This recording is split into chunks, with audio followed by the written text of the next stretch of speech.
Good afternoon, ladies and gentlemen. Welcome to another section of 90 Minutes Africa. We are only going to be reacting to what already have been talked about earlier on this same broadcast. We earlier had Professor Chidi Odinkalu, whom almost everybody in Nigeria loves, and his views are well known out there. In fact, if you follow the Nigerian news, Chidi Odinkalu is not a new name.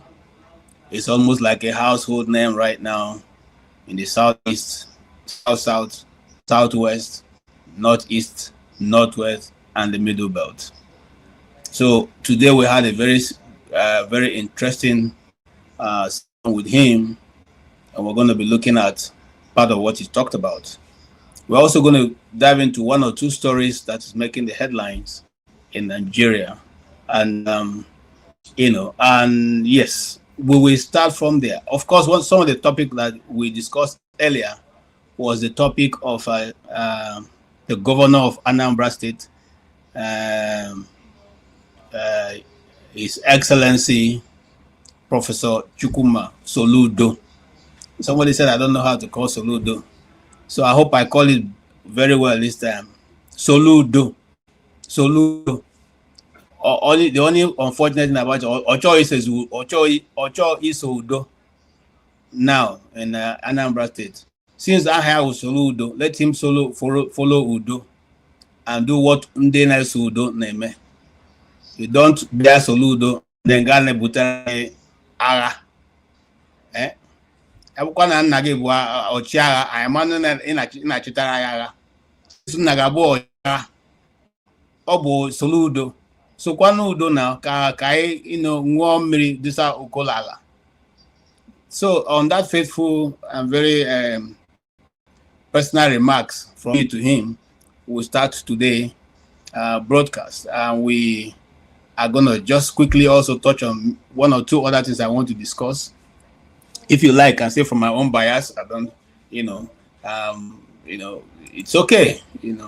Every journalist reports from bias or the other. I don't think there's any news outlet or any journalist out there who does not report events from his own biases.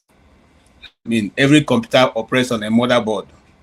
So the motherboard which you have, you cannot operate outside of it. So those of us who have seen things that Nigeria has been able to give us and our parents, we can see certain things and determine where it's going to stop.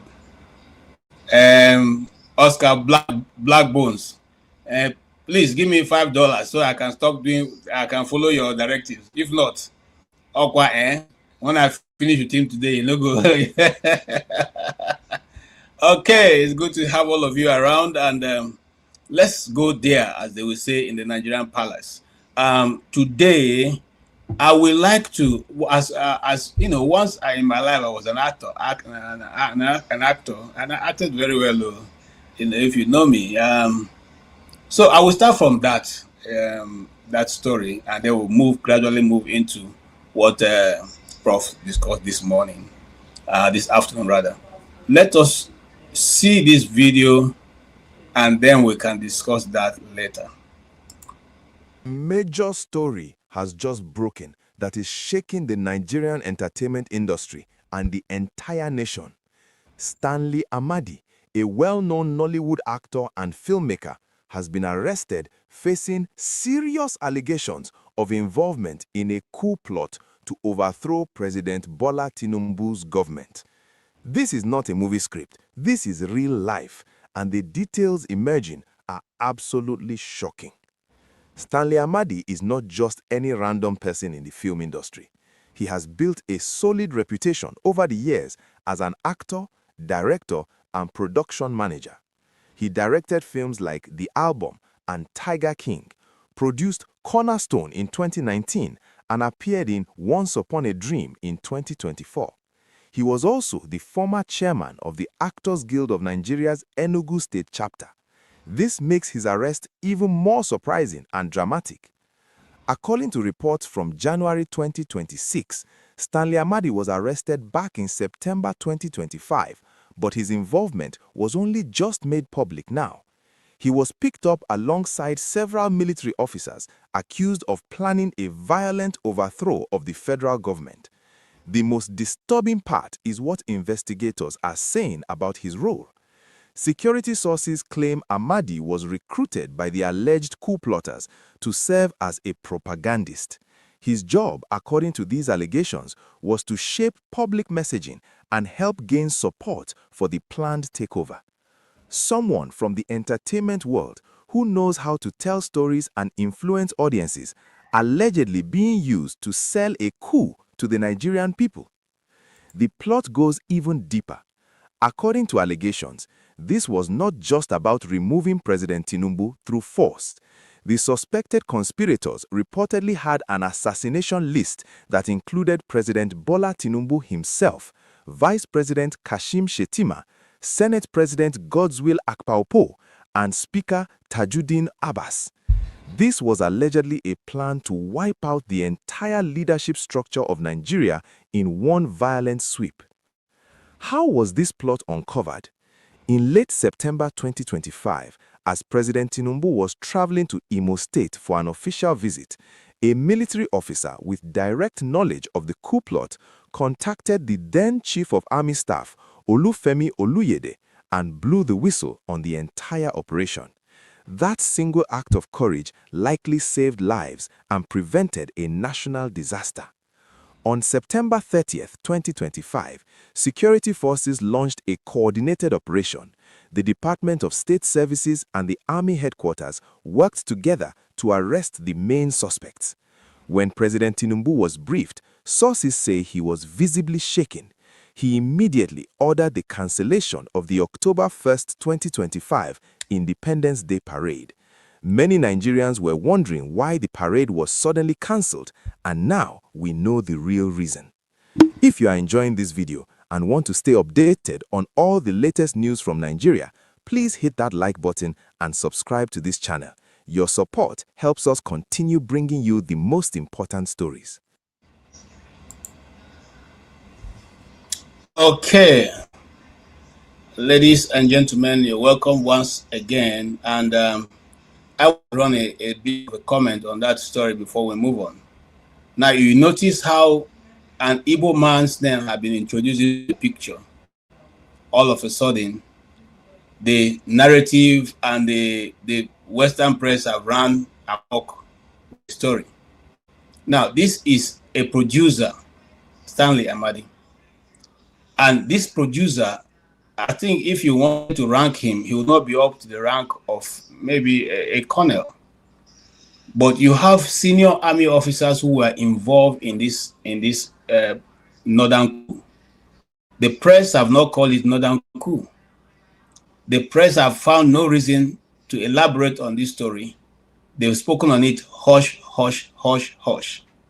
But now, one escapee had been caught in it, Stanley. And all of a sudden, the whole of the media are now basing their story on just a dot in the circle, because Stanley Amadi is now mentioned.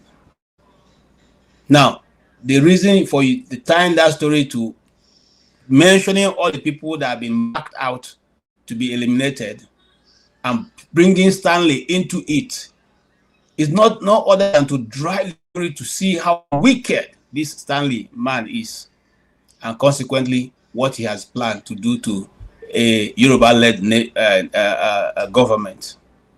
Gentlemen, whether you like to see the truth or not, that is the reason. You didn't write the story to anchor it on the coup leader. You didn't write a story to anchor it on the military personnel who were going to carry out the instruction. You anchored it, or he anchored it, or they anchored it on a simple script writer called Stanley, whom we don't even know of what his involvement was going to be, apart from what they have told us.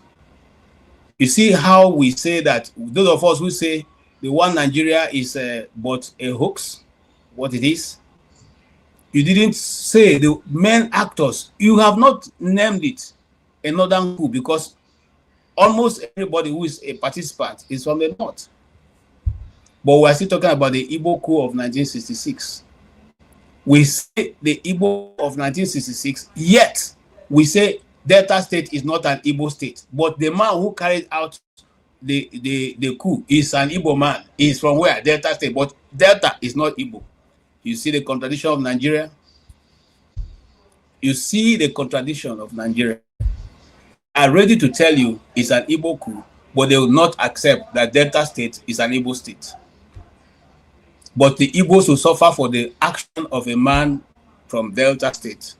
We should bear the brunt of that, and consequently should not be forgiven or that's nothing to even constantly or consequently be punished for it. So what's my drive today? I just want you to pay attention to how that story has been framed.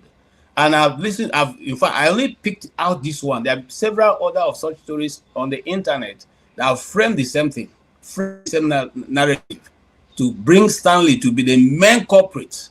In fact, they wanted, if it's possible, they would have said he's the leader of the coup. Okay? So that the story will be sweet. You know, if you have a gusi ogbono, okra, and you have all the crayfish, and you don't have uporoko and offense and the small dry fish, they're sweet. So they have to bring this man and pin him in.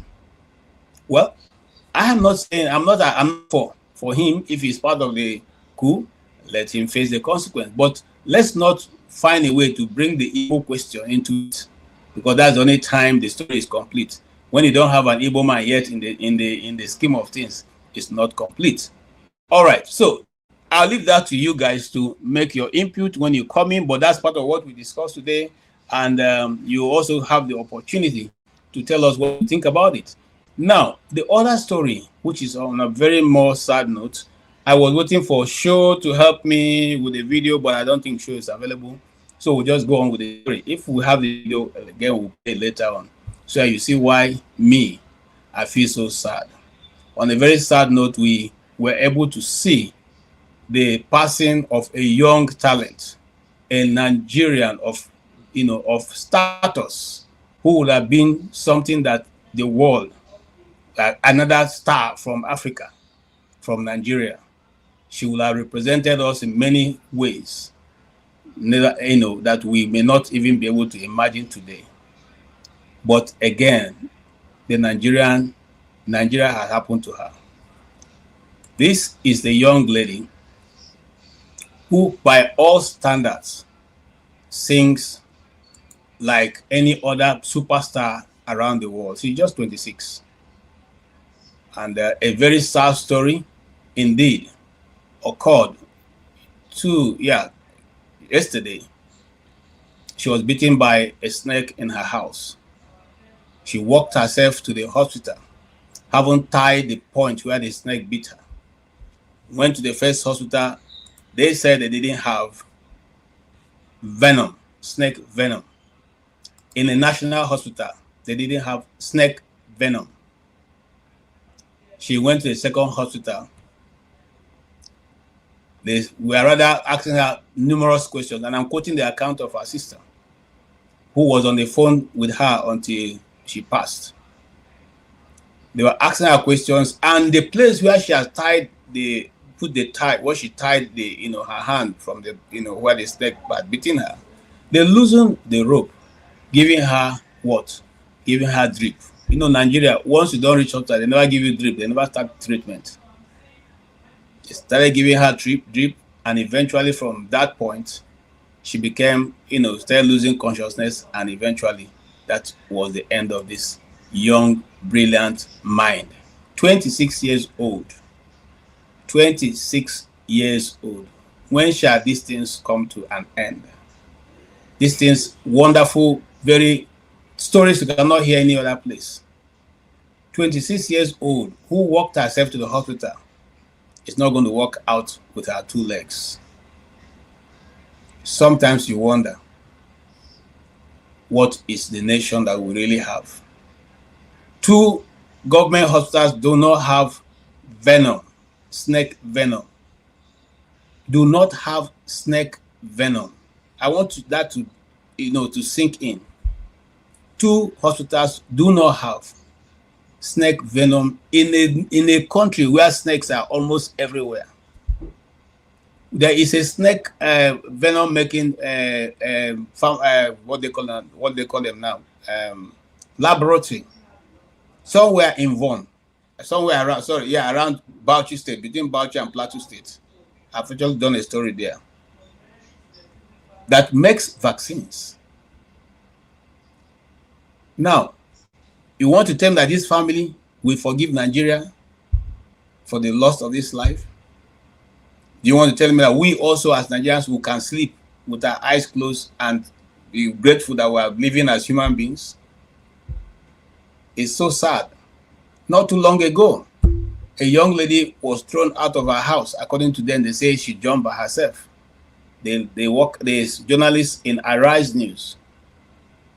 The same lady who came to serve. This lady's life have just been sniffed out of her, all her dreams and aspirations.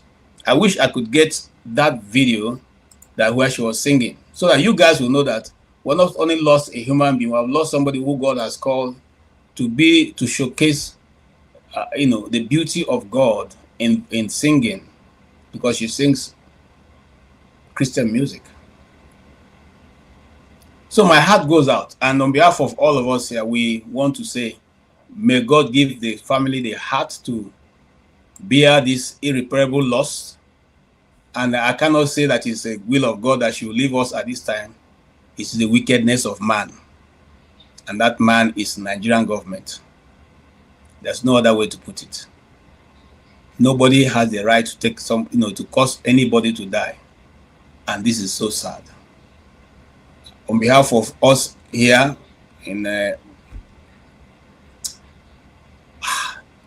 we say, may God give Nigeria the wisdom to overcome her challenges.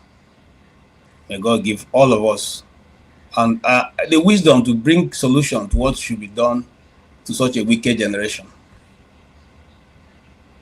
It's not easy, but may her soul rest in peace. Amen. Okay. On that faithful note, I will now invite people because I have a full house. I invite all of you to come in. I start with Oti, who came first. Welcome, Mr. Oti. Oti. Hello. Hi, KJ. Yeah, we'll hear from you because it's good. It was a long time. Sorry? Yeah, it's good. Yeah, you're a lawyer. You tell us if it's good for. Okay, you are a Soludo man, so it's good. You tell us why it is right to be harassing traders. But first of all, what do you think about this story of this young lady who have just gone to be with it's a tragedy, I mean, it's just what more can one say? It's yes, it's a tragedy. All right, is that's Nigeria happening to her? Our system is that is the problem. These things shouldn't be happening in a normal place. Okay, so I mean, anybody can sentimentalize it, or nothing will bring her back to life. She's dead. It's a pity, a tragedy. So let's only hope and work to have a better place, to make our place livable. Okay. All right. Thank you. Not be having these stories. You see what I mean? So it doesn't matter how we cry over it. It has happened. It's happened. I can tell you, there's one issue I want to, if you like, interrogate. Right? Something from the previous section. Yes. I don't like people just talk. Sometimes we talk without. If you give me 1 minute, I'll mention it, and then I leave it with. Okay, well, anyway, just go ahead. Okay, so when I get them in and they initially listen, I'll come back to you. Good. Okay. All right. Chris, you're welcome. Yeah, thank you, KJ. So, my take on the previous session. No. Don't go there yet. I Okay. opened with a young lady who just lost her life in a very tragic and unfortunate No, way in a you nation. know, Two government hospitals, national hospitals, do not have neck this. vinyl. Yes, yes, it's now a statistic. It's a statistic in Nigeria. So this has always been the case in Nigeria. I mean, you keep on counting, and there's no end to this, except, they do the right thing and reorganize Nigeria out of existence to save life. You know, um, it couldn't have happened if there is a system, because the whole thing about life in Nigeria doesn't matter. Life doesn't matter to the politicians in Nigeria. What matters to them is being in power. And as long as that remains the case, we will have all these things. Just today, tomorrow, you are going to see another case. So, I mean, I just don't like Right. reporting these things because they are Thank always you. there. I mean, individually. All right. Thank you so much. But we need to talk about it. Maybe the more we talk about, the more they can be able to listen. Yeah, I stay humble.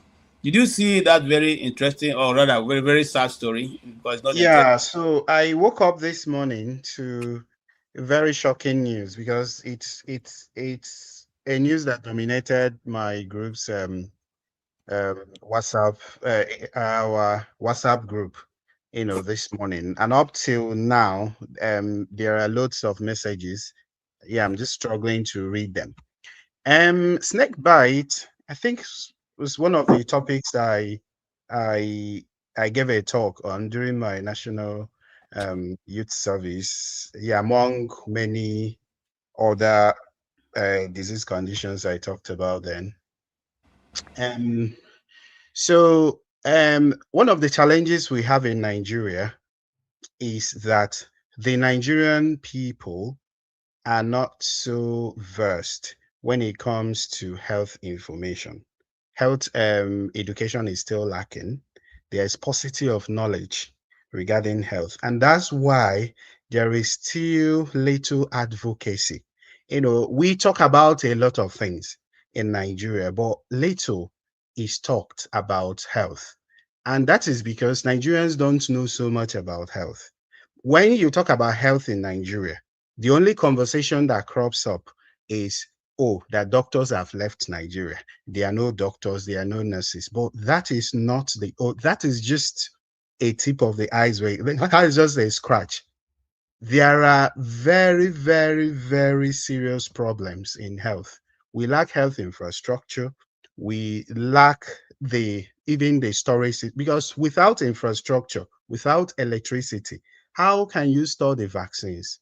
How can you store the antivenoms? So those are some of the problems. We lack critical health infrastructure, even the basic ones. So there are so many issues in the Nigerian system.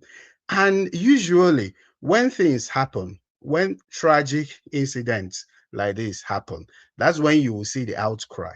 And then after some days, the whole thing dies down. Nobody follows it up due to the fact that Nigerians have not bother to, know better about healthcare. So, because if they know, you see, even our journalists, when you read Sahara reporters, when they do an investigation about health and you read it, you see these basic errors that they make, and then you just pick up the article and read and be like, who wrote this? This is absolute nonsense.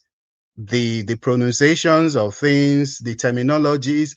See, it's not far-fetched. You must not be a doctor or a nurse to get these things right. These are basics that when you go to the streets of Birmingham or Norwich, Stay the humble. Is common this is all people. of this not just part of the third system? So Okay, stay on with Yeah, thank you so much. what is there to discuss? I'm The sure third system. we'll come back to that. We'll come back to that. Yeah. My brother John Abbas. Yes, sir, John Abbas, Yeah. go ahead. Yeah, I just forwarded a picture, a photo, funeral uh, arrangement of my um, cousin brother to you that died for uh, was buried yesterday. The family compound in our village for just appendix operation. So when you are a victim, uh, no ramification uh, means your your primary interest comes first, and when you are a victim, it comes from a different perspective than just to speak to issue of what is happening in the society.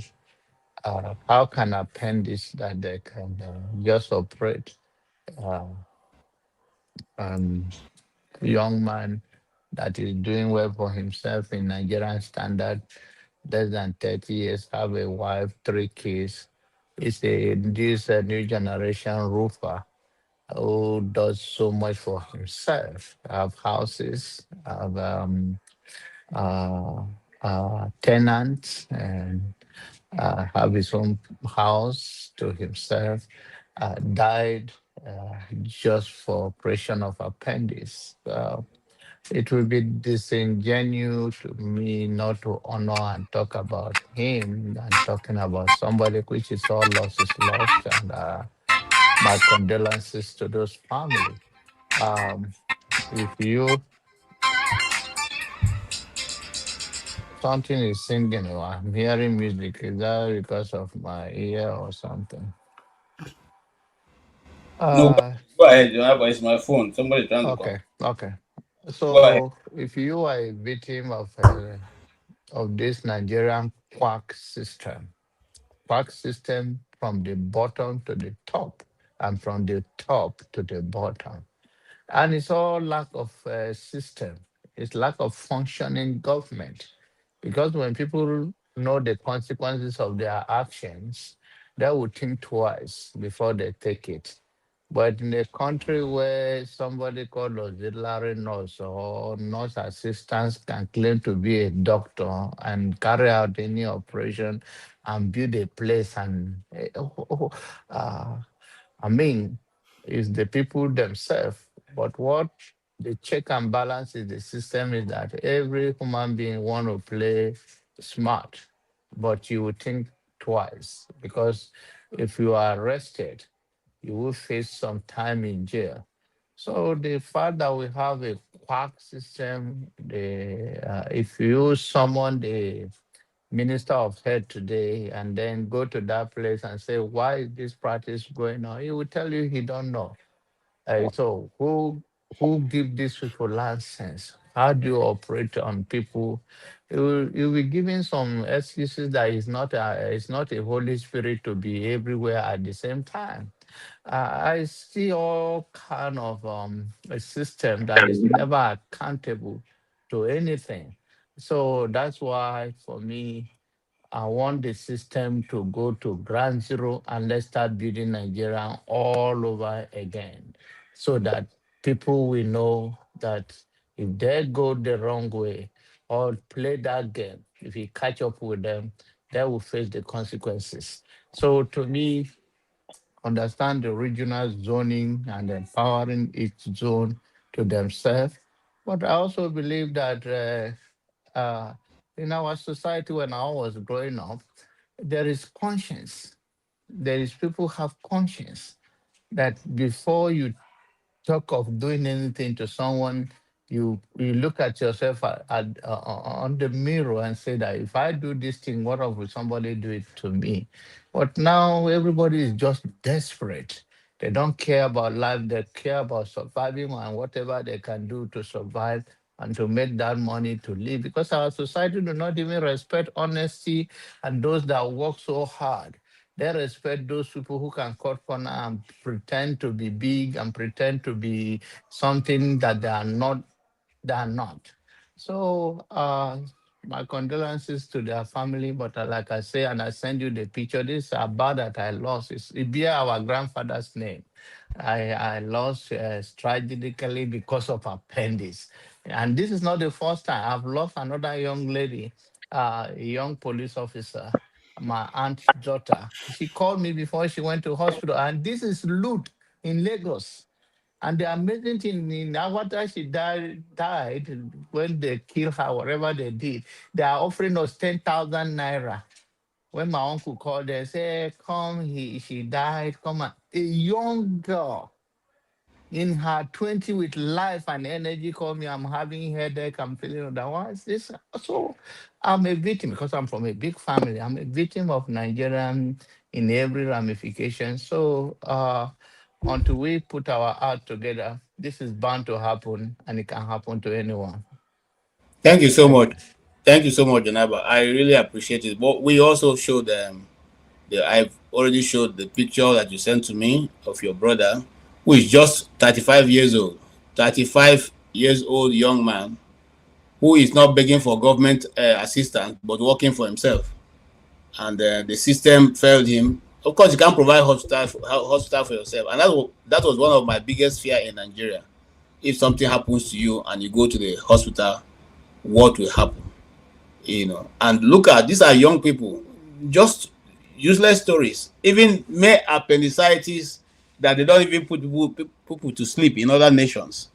It's a simple operation they do without, I mean, they don't. You don't even need any. I don't know what to say. Mr. Tony, welcome. Maybe you have something to tell us that is the reason why young men and life is no longer important to the practitioners who sign what they call it now. There's a signature that the doctors sign when they are getting your oath.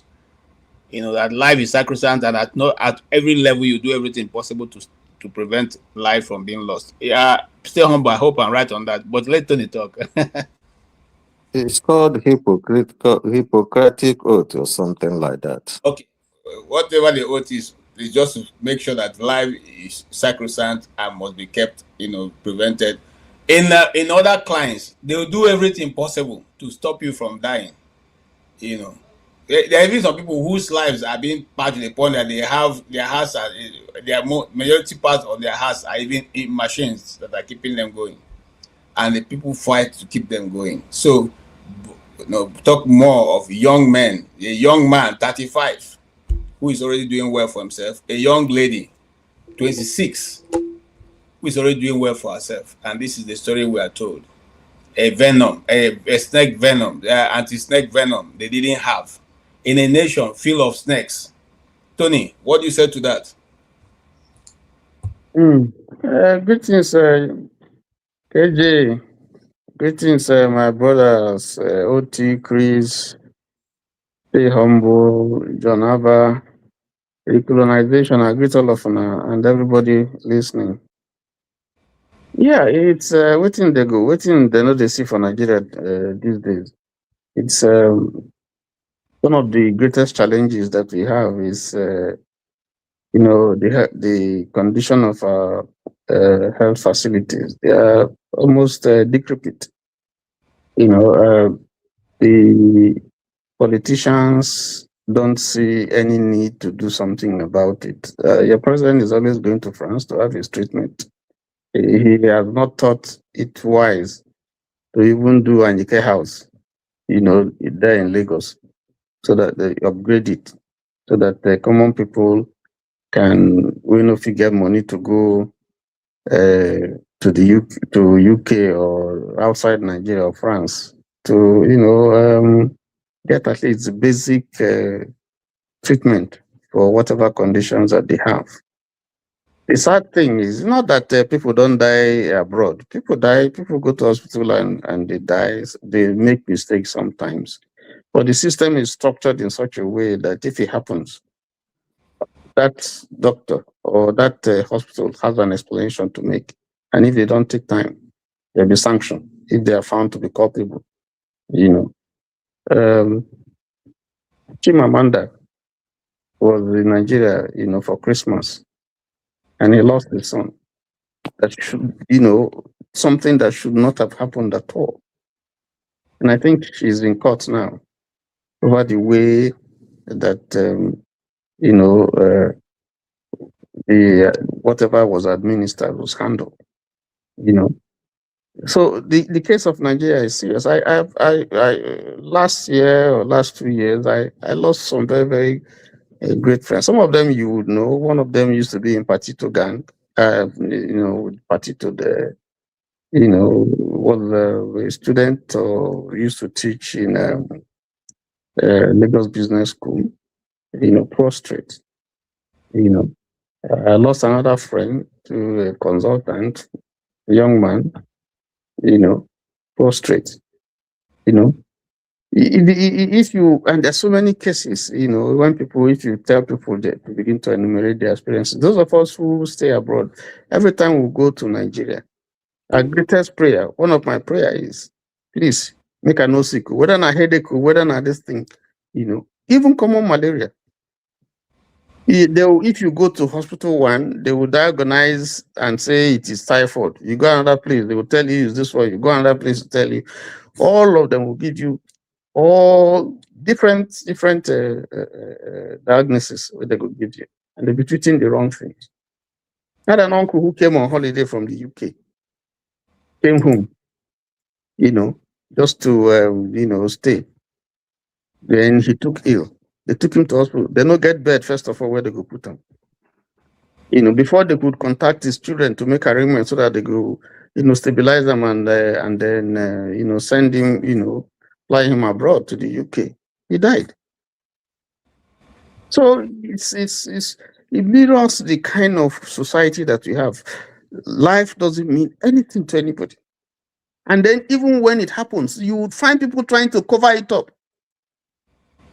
I have somebody in relation, I don't know to mention that. Yeah, now only one child now if you get, because in UCH, a doctor that performed the operation when she wanted to deliver left the scissors inside her womb and stitched it. And they didn't know there was pain, she was going all around, they didn't know the thing don't begin decay. Eventually that woman, only one child where he figured now he get. And this is the professor. He was drunk when he was doing the operation. So I mean, if you listen to certain things that happen in Nigeria, you just wonder, how did we get this bad? How did we? And yet we have experts. Why is it that the administration, at every level has just gone? It's like I don't care. Nobody wants to supervise anybody. Nobody wants to do any. And even when they're busy fighting themselves, I've been to Lut. I was in Lut. I had a case, a case where I lost my sister, my immediate elder sister. You see the things that happen. You see Nigerians there. We had to even donate money for some people. You weep. You weep. People are coming from Enugu to Lut to treat the cancer and all those things. You go here, the facilities are falling down. I mean, they are not working and so on. I mean, it's so sad. Obasanjo equipped Lut. Less than 1 month after he equipped that thing, all the equipment gone. This country is sick. It's sick. And the point is that nobody's penalized. Nothing happens. Everybody just goes on business as usual. Moderator, can I ask you something? I'm sorry to interrupt. Can I ask you? Can I just now? So we know these stories are familiar. I mean, the situation. I'm just wondering what indulging in them, kind of this moaning and bemoaning, and what does it profit us?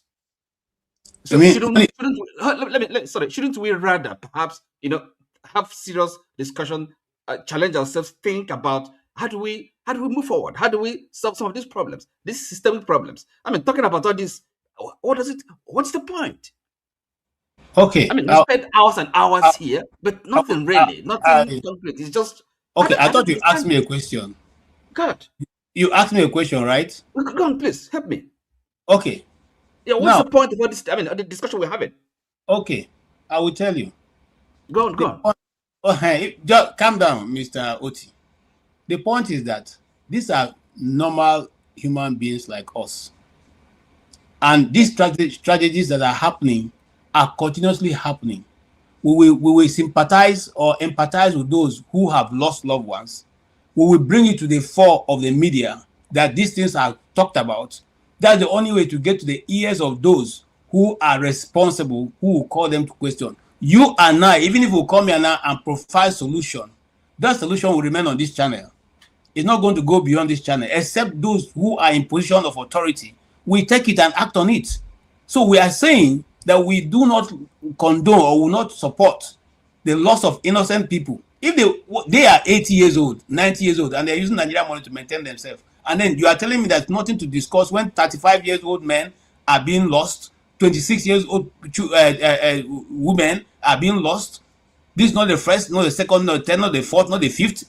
This last year alone, we know how many of such incidents happened. You don't think it warrants being discussed?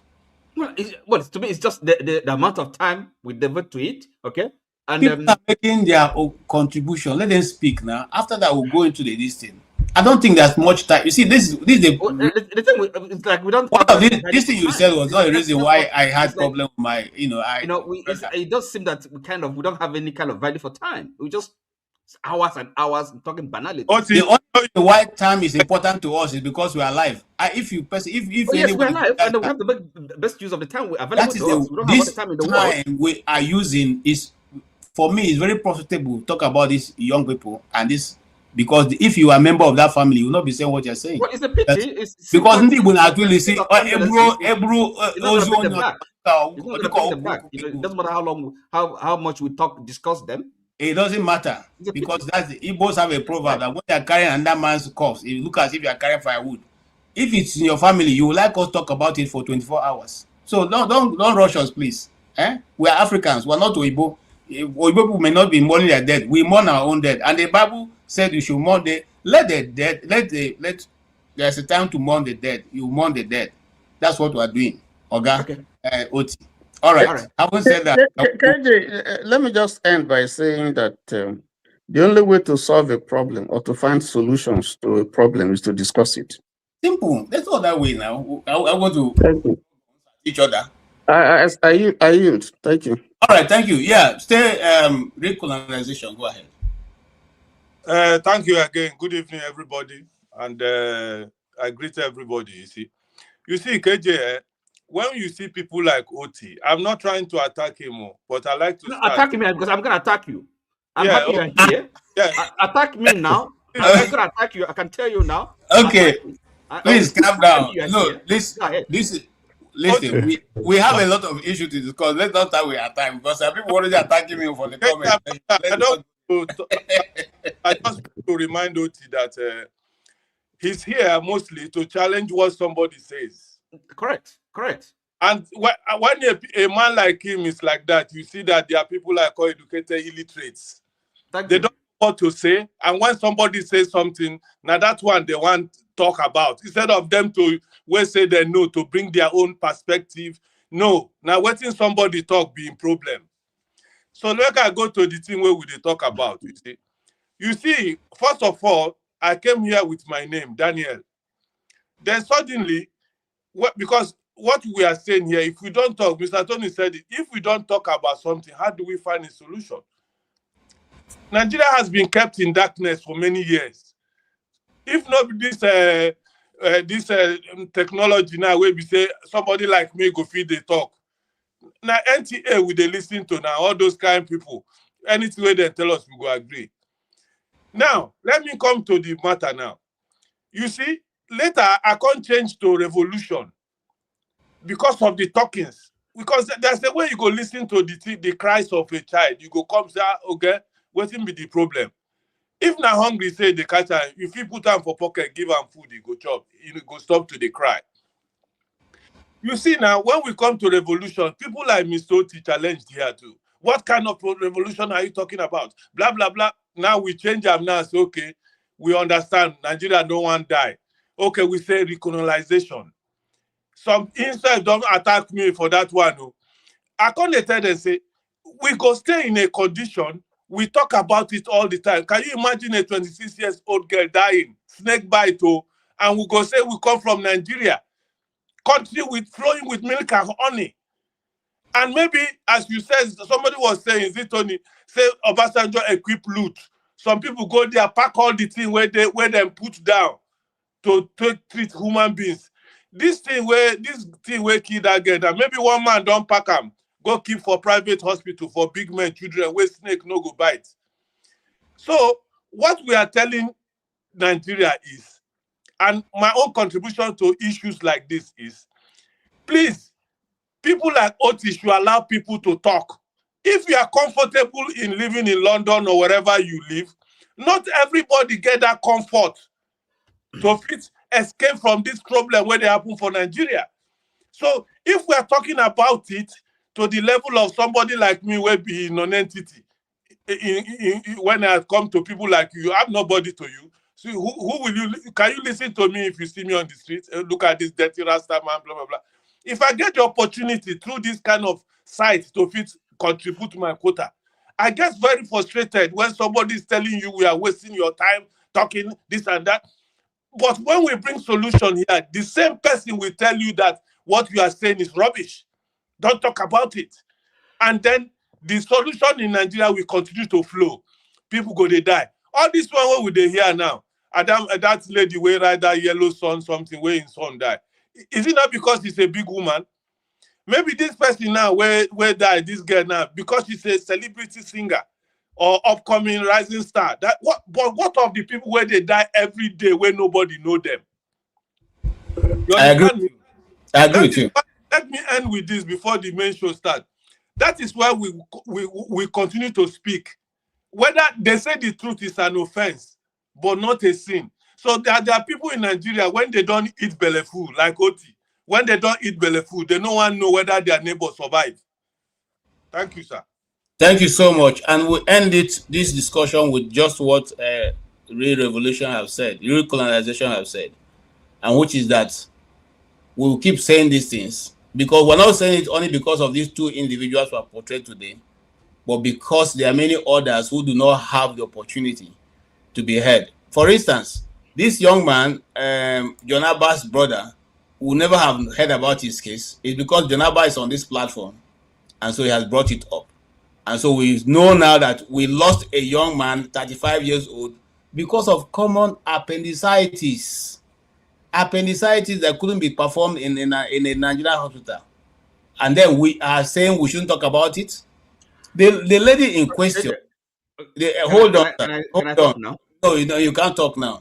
The lady in question is if Nanya, she's what? It's because also she is well known by her musical listening, her talent. I brought her to the fore.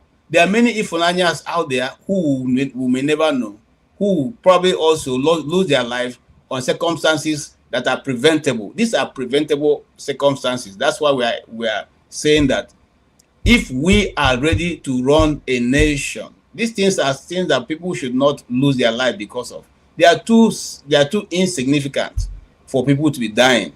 I mean, there's a place in Bauchi, I say it again, where they make snake venoms of snake. That is the special place where they just manufacture those things.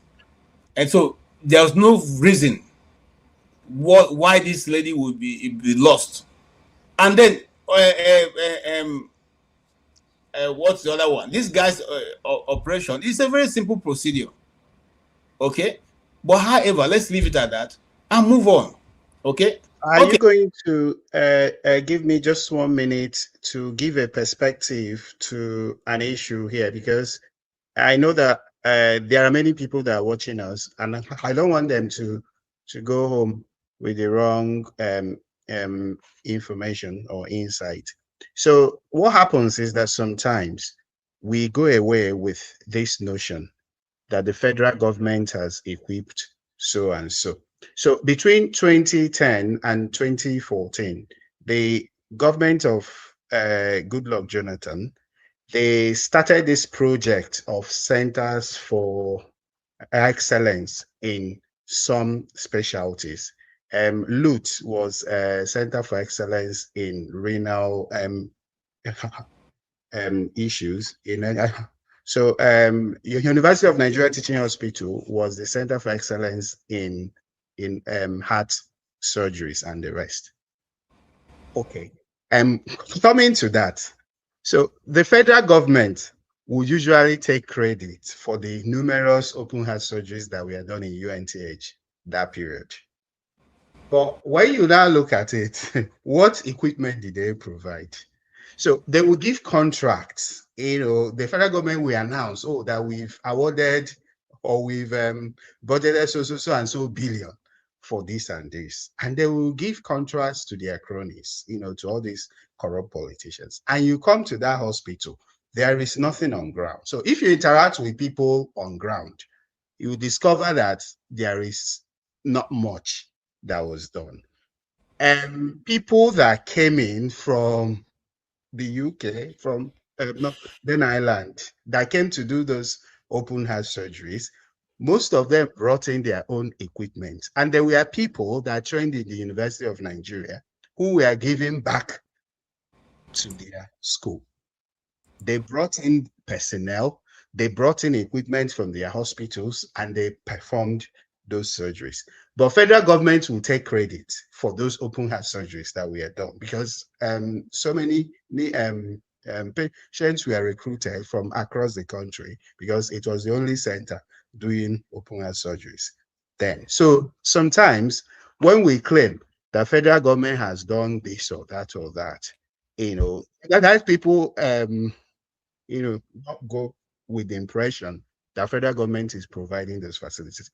Even people that are training in this UK, even people that are practicing here, I used to say, if you remove all the doctors that are practicing in LUT, for example, overnight, and replace them with doctors from Germany, UK, United States, most of the patients will not make it the next morning because even the personnel that we criticize in Nigeria, they give more than their best, given the facilities that they are provided to practice with. So if we have time, again, next time, we'll go in detail into what the problems are in the health sector.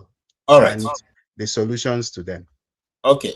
Thank you so much for that background. I say once more, yes, I know that we may not have all that we need, but there are certain things that must be avoided, these kind of things. And someone was saying that the best way to stop circulation when there's a snake bite is to reduce movement. But in a nation where you don't have 911, you don't have those, you cannot reduce movement, but you have to find a way. But you see, many years ago when I was in the Boy Scout at Mano Bay, and because we do a lot of hiking and all that, you are told the first aid to do when you have a snake bite is to band the place up until you get to the nearest hospital, which is what she did. She was able to band the place, or whether that's the right practice or not. At least for us at that time, it was that it will reduce the constant flow or rather the circulation of the venom until you can now be able to get to a hospital that people have an understanding of what to do. And unfortunately, this didn't work. In fact, when they removed, according to her sister's testimony, when they removed that ban, that was when the lady started losing consciousness. Before that time, she was all okay. She was talking on the phone with her and speaking well until they said, why did you ban? They're losing the ban. That's when the effect of the whatever became more. Whether that is true or not, that's what's out there for people to read. All right, let's move on. We are coming to what Oti have been waiting for. Oti, you followed Chidi Odinkalu's interview. You heard everything he said. Let us start from the issue of Soludo, Chukwuma Soludo, right? I think that's what you're more interested in. No, I'm not. I'm not. I don't want to discuss it. At least not for now. There's something else I want to discuss. Okay. Okay. What do you want to discuss? Okay, let's discuss there. Let's go Okay. there. Now, so first of all, as a kind of, if like, prefatory remark, I'm not against discussion, okay, of any sort, but it depends on what we're discussing and how we're discussing the subject matter. Okay. Now, for example, Stay Humble, his last account, it was informative, educative. Somebody can learn something from that. Okay, that is quite. So it's not just a discussion for the sake of discussion. It has to be reasonable. It has to be constructive. It has to be like, solution oriented. I'm not just interested in kind of accounts. And by the way, these things that are no news to people in Nigeria. Okay, the deplorable state of medical care, the infrastructure, it's not news. I don't, no average Nigerian, doesn't know that our hospitals are kind of a death trap. Okay, so really, it's that people die when they go to hospital. That nothing, no medicine. It's commonplace, common knowledge, right? So there's something there now. Kind of we're having the discussion. Is to me, right? We can have them, but how profitable? I don't know. But anyway, so what I want to talk about is this. Okay, let me answer you before you continue. In yesterday's news, and there are people who live in America here. John, what's his name now? Don Lemon went to a school, a church, and interrupted the church by trying to, they went there to demonstrate in the church. Demonstration is carried out every day in America, the streets of America. Every day, if you go to the White House, and there are people demonstrating outside. But okay, now listen. The national news. Should they have? Excuse me. See, listen. So why did they carry that news? Since every day Americans are in the street. Listen. Okay, let me tell you the difference. Let me tell you the difference. You see? Okay, tell me the difference. That is action. Are you with me? You see? I don't understand. What do you mean? No. See, because you're kind of analogy, right? You want to tell me that something has to happen. There was a repetition and the persistence, not giving up. But I'm telling you, that of the guy you mentioned, what is happening there is different. It's action. That they are doing something. They're not just talking, right? Or telling stories. Okay. So there's no equivalence. Okay. I cannot help because since I know CNN, the guy who passed on, what's his name now? The one of the best news anchors of CNN. What's his name now? Don King. Is it somebody King? He never did more than interviewing people and talking about issues. I don't know. Did they ever go to realize those things he was talking about? No, but he said he was out demonstrating. No. Civic action, is he not? Listen. And I'm telling you, that is something different from just talking, right? KJ, we're wasting time. This argument is not going to lead anywhere. OT doesn't make any contribution. He's not out there to criticize people. No. You don't. You are always taking people on when they make suggestions, but you would not make any concrete. Okay, what are we supposed to be discussing? You say. Give us what to discuss now. By the way, you are wrong to say criticism is a contribution. Okay. You have to probe, interrogate what people talk about. You don't just talking for the sake of talking. Every time they call you to make a point, to make your this thing, it's to pick on people. You don't make your own contribution. So how are you helping the system? You don't make any contribution. I followed, you here in this platform. And it's to pick on, even in your commentary, it's to be attacking people. You are not making. You are not making. I'm not attacking people. I probe issues. Okay. I don't attack people, okay? I interrogate issues. And you think that is not the contribution? It's not. They just ask you now. They just ask you now, what's your view on what Odinkalu said about Onitsha, this thing? You won't answer because you were in support of Soludo. But you can't say anything. You can't answer because Professor Odinkalu flawed, your argument totally. Okay, so let's Tony, calm down. Let's say flawed my argument totally. What do you mean? Hold on now. Okay, so it's your turn now, to Oti. Speak. Sorry, excuse me. Hold on, please. Calm down. Let us start from the beginning. What do you want to say? Which of the topics, Odinkalu's interview, Soludo's market meeting, or what do you want to talk about? Let's talk about what you want to talk about. Let me deal with it now. Right. Now, see, because this is, as I said, from the last session, okay? I want somebody to, ask again, is if like critical analysis. I'm not just talking. You have 5 minutes, whatever you want to say. Okay, good. Now, now because something that's discussed in last session, about politicians, well, Janaba called it prostitution, political prostitution. So I want to ask, is there something wrong with a politician moving from one party to another? Now, we're not talking about where somebody won an election under a particular platform, and then why the person is still in service, in office, under the mandate, and the person leave that party, join another one. That's something different, okay? I have a reason to kind of be opposed to that, because at least you won that mandate under a particular party, so you owe a duty, since there's issue of loyalty. No, but when a politician has kind of served, or you don't hold any office, you just decide to move from one party to the other. Is there something? What is wrong with that? So, in other words, I put this question in a different way. What is the merit or the virtue in staying with one party, even when that party perhaps do not have any, steadfast or recognizable principle or set of policies or ideology, if you like? So why should we have an issue with that? The reason why I'm posing this question is because a lot have been said here about politicians prostituting, moving from one party to the other, as if remaining with one party is a virtue, is a political virtue. So this is a question I'm posing, and as I said, for me, my kind of talk or discussion is got to be, we have to be analytical. It's not just talking banalities. So now I'll come to Janaba.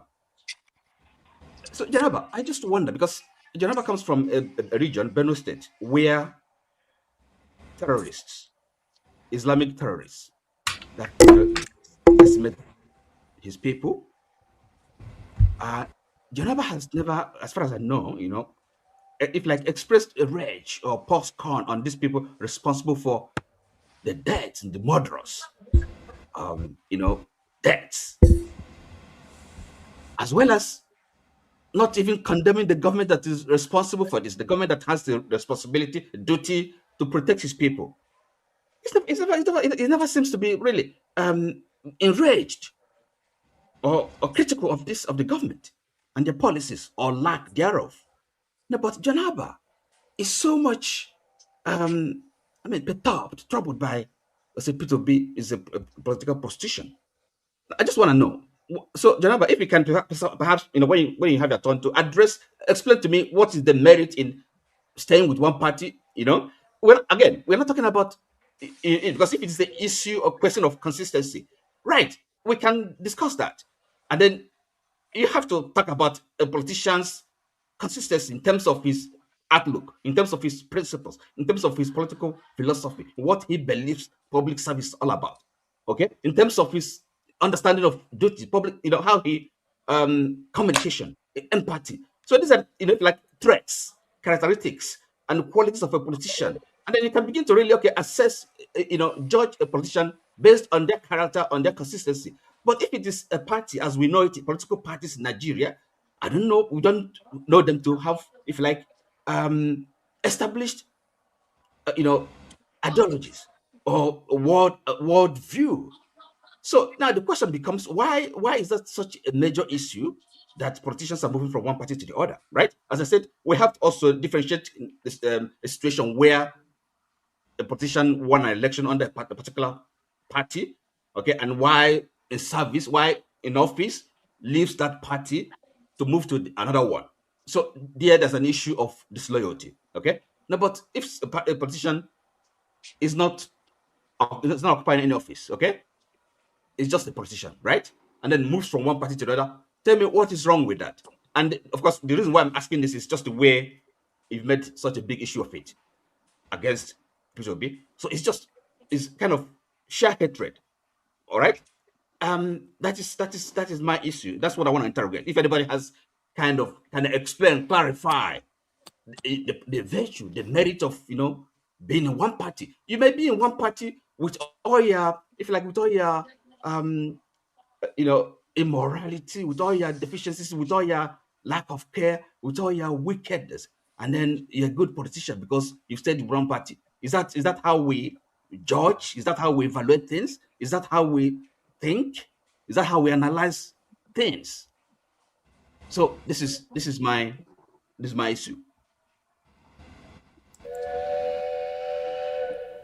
I would like KJ to give me permission before I say something. I know I know you are directing at me, but KJ, can I say something? Okay. Can I respond? Yes, you can respond, Jonaba. You can respond. Thank you, OT. Trying to clarify, and in your statement, you have made it clear. It's consistency. If you apply for a job in a certain organizations, they want to look at how long you stay in one job before you go to another job, before you get to another job.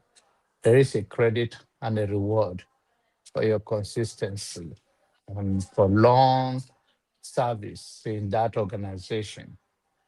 When it comes to uh, the contents on what I made that comment, is also someone claimed that he's not desperate. If you are not desperate, then you will have all it takes to build a grassroots. And I can tell you for a fact, and I can give you names of many people that I know that are obedient, who believe that Peter Obi will not leave Labour Party. And also on this platform, those who also have expressed themselves that if he goes back, they will not follow him to any other party, that he should stay put. Peter Obi was a PDP to ABGA within the state level. And then he was brought up, his godfather was Atiku, who brought him after his rhetoric of sweet talk that it's always do and good at it, by the way, especially in a gullible society like Nigeria. And he swayed many people with his sweet talk of bread is sold in Anambra or in Onitsha, and the one sold in Sokoto, everybody are suffering it, which by fact, that's not true. You can you can buy your bread. It depends on the quality or the neighborhood where you are selling it. You can sell it higher than any other one. So, but let's leave that behind.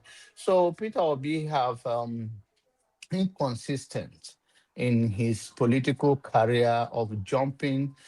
This is our fact that is there. But your question is that what's wrong with it? What's wrong with it is a sign that is nothing wrong, but it's a sign of desperation. And he, in his words, say it's not desperate. If you are not desperate, then build a grassroots. Build a grassroots party. There are people today that if Peter Obi build a party, that they will still stick with him, even if it takes more 10 years or 15 years, they will be with him. The guest today said that he gave credit to Tinubu for stick with APC after 20 years, where others were deflecting, running from one party to another. That is the measure of a man that is articulating and position himself, not a man that desperate rather do or die today. And I believe, in my opinion, there was a movement by the media, the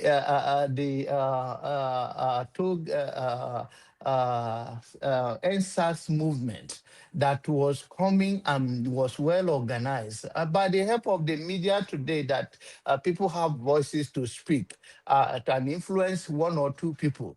That was a big movement. And I think Peter will be coming by packaging by his loyalty, like Dr. Mo, which is from my place, and the rest of them was the one that hijacked that movement. And of course, he's an opportunist. You think he doesn't deserve the following that he's getting? When you were he doesn't deserve the following he's getting. Church full in Nigeria is going nowhere.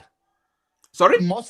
Churches full in Nigeria by allow him to sweet. speak. You are taking it out of his time. Churches full in Nigeria, millions. He does I didn't not say deserve churches it. as full.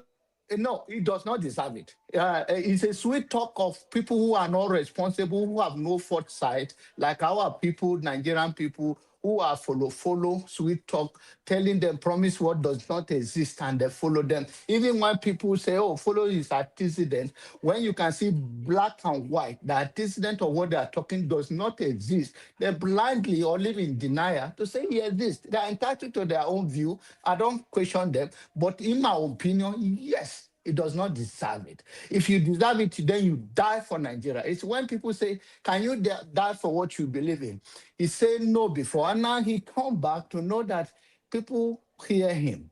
Because some people in Nigeria today, is how many people can afford to have data to follow up? It's very few. All those teenagers, yes, they're from here to and there. But the middle class people who care about how to treat their children when they are hungry and how to feed them, are they the people that waste so much money? Except people who also are a beneficiary of the corrupt system in Nigeria who are taking money home.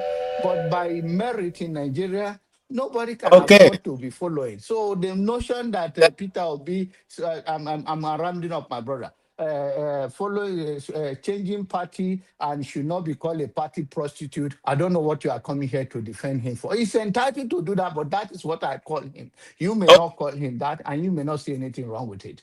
Thank you. Thank you so much. Thank you so much, Jonaba. The trail horn is actually to let you know that your 5 minutes is up. And so the second horn is for you to stop. So I don't have bell, so I'm using train horn. I think I find it interesting.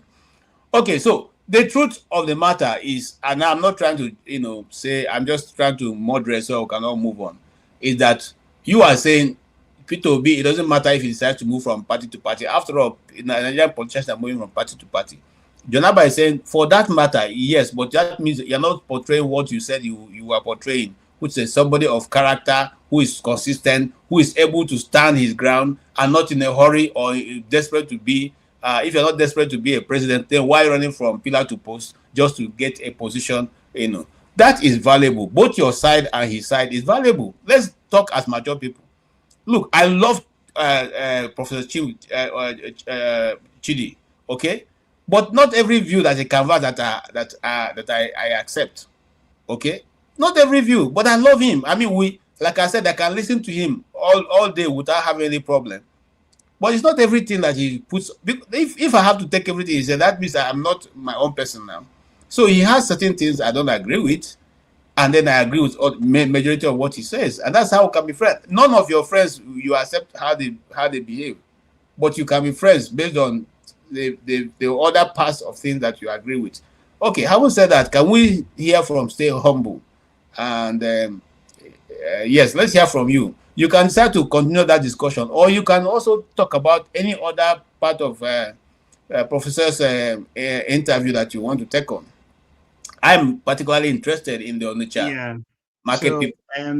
the thing is that sometimes when things happen in Nigeria, we don't get as much information as we need because we don't have the system in place.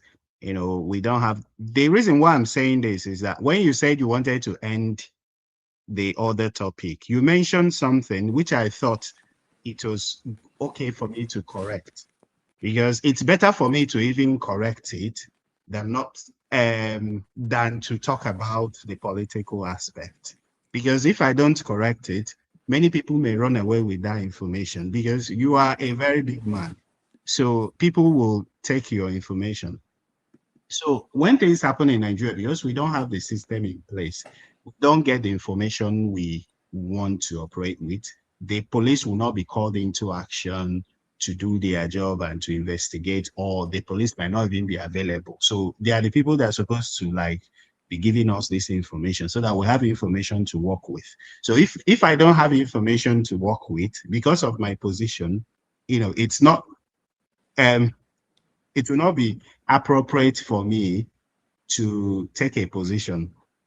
Yeah, because the information is not. But generally speaking, if you have a snake bite, you don't tie the arm or the leg because of the snake bite. Because snake bite is different from a dog bite. If you have a dog bite, what you're afraid of is the rabies virus, which is local. So you can wash away the debris, wash the site of bite as much as you can, so as to reduce the viral load as much as you can. But for snake bites, the issue is the venom, which travels as fast as you can imagine. So, it's not reasonable to apply anything there so as to include the travel of the venom, because it travels as fast as you can imagine. Before you say Jack Robinson, it has reached its destination. So, what you don't want to do is to apply anything there. So if I have a snake bite here and I apply something here, what I'm doing is occluding the arteries. So this part of the body will not receive blood and oxygen, and it stands the risk of dying within those hours. So you don't want to occlude here, because to untie whatever you want to tie a rope or cloth, because of the compromise of circulation. That's one. If you apply something here, you even stand the risk of infecting the site of bite again. It's not reasonable to apply anything. Sorry, please. So what is the first aid of snake bite? Because what you are telling us now is very wrong. Oh. Okay, see, hold on, stay humble. I will allow you talk. Well, here is what I said. I said, many years ago when we were Boy Scouts, of course, I'm not a boy now, so I can't be a scout. Now, when we were Boy Scouts and Mano Bay, at that time, I'm talking about, early 90s, no, early 80s, okay? That was what we were taught, that because we did a lot of hiking and all that, we are told that it is just to hold it to get you to a phase 8 place, not because it's going to stop the anything, but meaning that hold The on, question is, what are you holding? the movement of this venom, you correct us, you are the expert here, but the movement of venom travels through the veins. So if you tie down your vein, if you tie down the hand, the movement will no longer be that easy for the snake venom to keep going to, because the snake venom is going to the heart. So the action is to stop it from getting to the heart before you get a medical treatment. So it's better for you to lose a hand than for you to die anyway. That was what that phase 8 this thing was. I mean, we could be wrong. I'm talking about early 90s here, and early 80s. So when you have a snake bite, the snake must not puncture the vein. So there are numerous blood vessels called capillaries.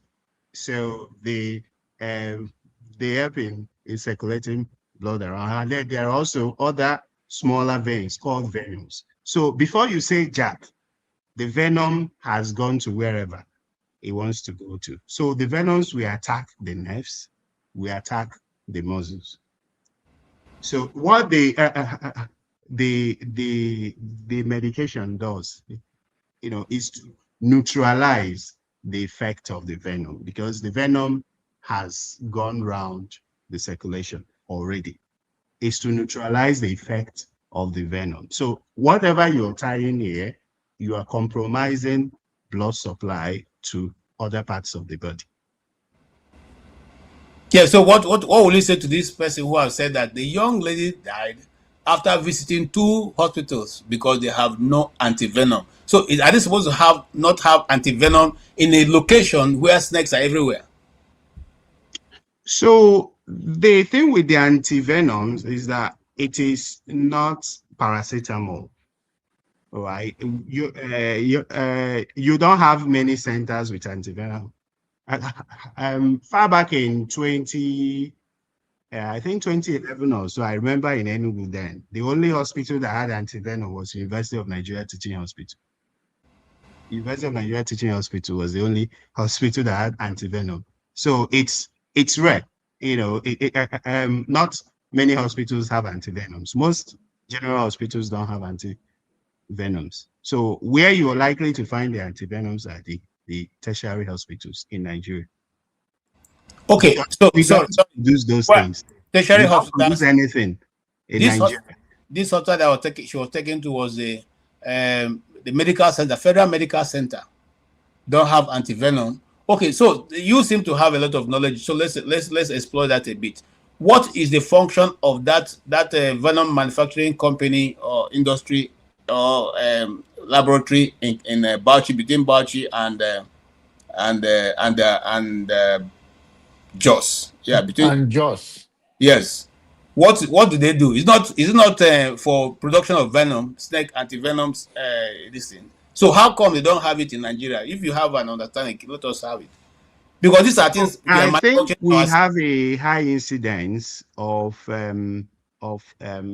snake bite injuries in northeast Nigeria. I think there's a town in Gombe State called Katungo, where you have the most venomous snakes. In fact, it's a snake They town. live under almost every tree. I've So got in Kaltungo, the federal government built a snake bite center. Also, I remember in 2018 when I gave the talk on snake bite, I think it was one of the things I mentioned then. So the federal government built a center in Kaltungo. So I think it's the largest center in Nigeria. So yes. because of the high incidence of snake bites in Kaltungo and Gombe State generally and Northeast, the federal government has a center there. I think they used to manufacture, I'm not 100% sure if they were producing those antivenoms. Yeah, but you know that the problem with Nigeria is that successive governments may not maintain some of those infrastructure. You know, so right now I don't know, but it's scarce in Nigeria. I can tell you that for sure. It's scarce because even if we produce, we may not produce the quantity that will go around. It should be available in places where there is high prevalence of snake bite, injuries. But again, you never can tell. So what But about then, those? if we had ambulance in Nigeria, we had emergency services, Yeah, I nothing like that. would It's not even think about that the if. victim would have been taken to a center where she will receive the appropriate medical care. Yeah, but I will not take a Okay, position hold on. now I still because have I don't. because let us learn from you now.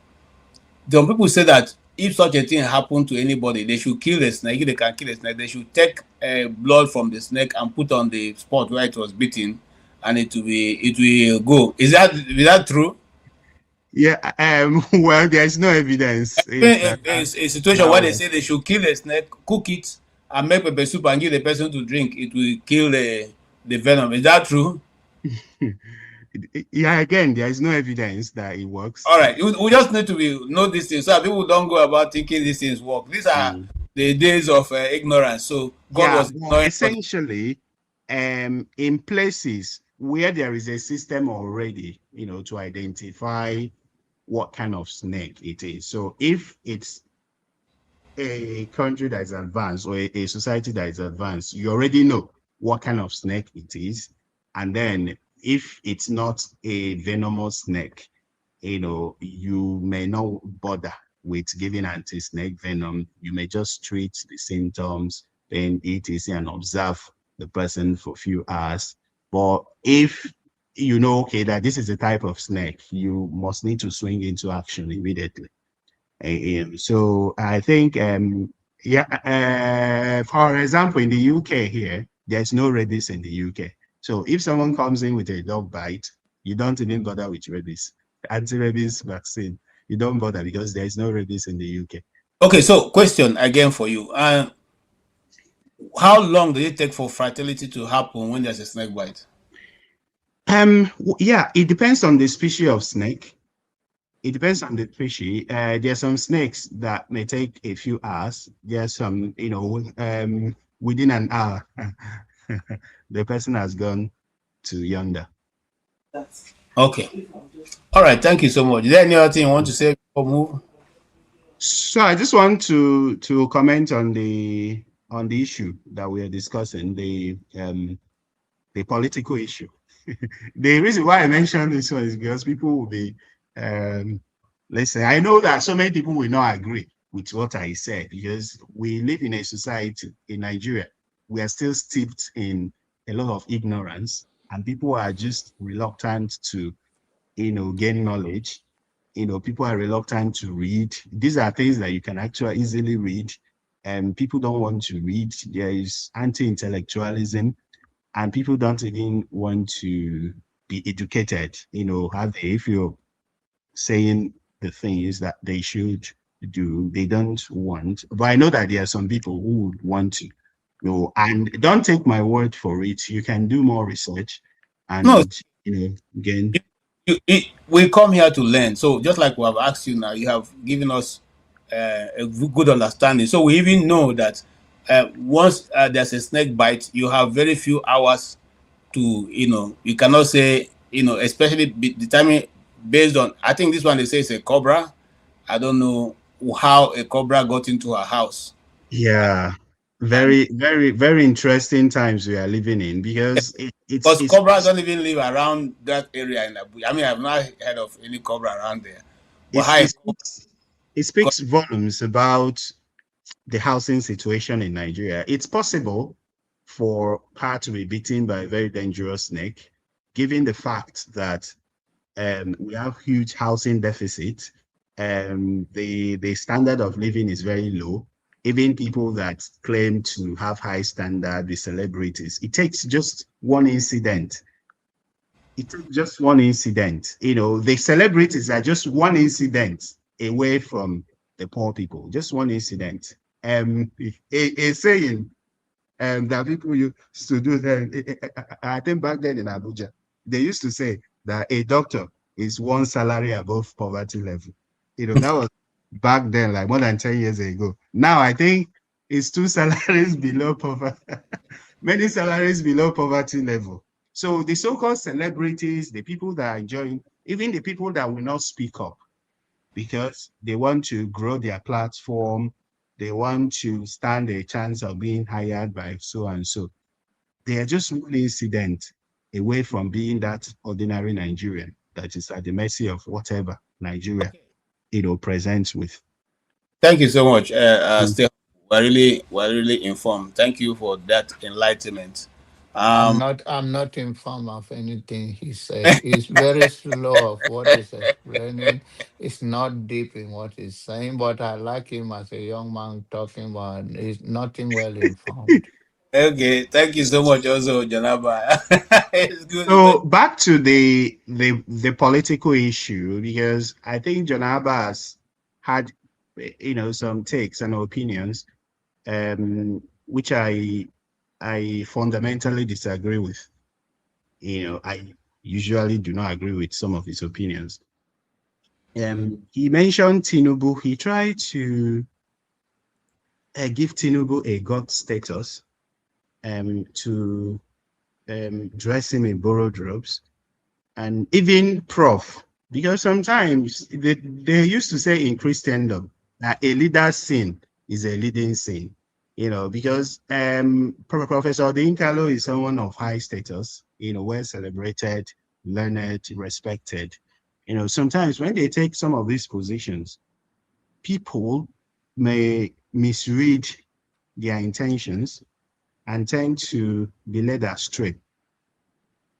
Said he was giving credit to a certain Bola Tinubu for sticking to his political party. And we must need to give a context to some of these things. It probably would have been better for Nigerians if Tinubu had gone to the PDP or some other party. Maybe we wouldn't have this cancer we have today. Because when you look at it, you say, what exactly did they stay to build? What exactly did they stay to build? Did they stay to play politics? What I know politics as, what same people define politics as. Or did they stay to build a cult, a cabal that did you know the status of Lagos, like 20, 30 years ago? And do you know where Lagos is supposed to be now? Do you know where Lagos is supposed to be? Did they build a court to impoverish people and you call it, stability, being stable, not being a political prostitute? So you have to look at these things and you have to know that we have young people that are coming up. These people need to know the right things. I keep on saying it. What are we leaving for posterity? What kind of opinions? What kind of debates are we making? They are listening to us, they are looking at us, and we're trying to venerate some of these people. Oh, I give credit, this person has outsmarted this person. And we call it smartness. One blogger, that I've already blocked, he came up with this, how Tinubu outsmarted. And some of the things he listed as being smart are very, very criminal things. So we have to be very, very careful about what we say and what we pass on to the young people listening to us. So and then when you juxtapose Peter Obi's political history with Tinubu's political history, you look at Peter Obi was in APGA. What was he in APGA for? Was he in APGA to end himself? Was he in APGA to build a cult? Was he in APGA to use it as a bargaining chip for political whatever? He was in politics to contribute his quota to developing his state, to advancing the cause of his people, to providing his people with at least the basic amenities. All right. So when you are looking at this person, what has he done? He's remained in one party. What has he achieved with that one party? Has he elevated the socioeconomic status of his people, of Nigerians, by remaining that way? So why do you remain in one party? What are you building in that party? Okay. Now, wait a minute, just one more minute. Just one more minute. Okay. One more minute. Now, when you look at the political structure, the ecosystem in Nigeria, it takes a lot to sustain that party, to sustain your followers. You know the kind of politics we play in Nigeria. Where will you get the money? Are you going to use the money that we use to provide basic health care? Are you going to use the money that you use to provide water to the basic amenities for your people to maintain your political structure? I would rather that you move elsewhere and use the money for the good of the people. So till we have that system where people have the principles to stay and then build that party to advance the cause of their people. Let us stop talking about this and that. And Peter Obi is somebody that Nigerians know his history. Nigerians know that he has moved from PDP, as you say, to ABGA, to this or that. And they still say, this is the person that we want. Nigerians know those things. You are not Mongo Park that discovered River Niger. Okay. You're saying that he's a prostitute. Nigerians know. And they're still saying, this is the person, this is the character we want to build Nigeria. I will just leave that for now. Okay. Because you have spoken very well, I didn't want you to go, further. Yes. Please, please, please. I beg you. I know that my brothers are waiting, and I'm going to be very short in response to this because some of the things on talk, and then they talk over me, and they keep dragging. Now, let me tell you clearly, Peter Obi is entitled to whatever he does. That is his life, and this is my opinion, and this is on public record. And to you, the obedient, assured you. Peter Obi is not going to be in 2027. It's not going to be your president. The earlier you settle with it and take a P is better for you. And another thing is that those people who many and I have spoken that they invited him to Dallas here.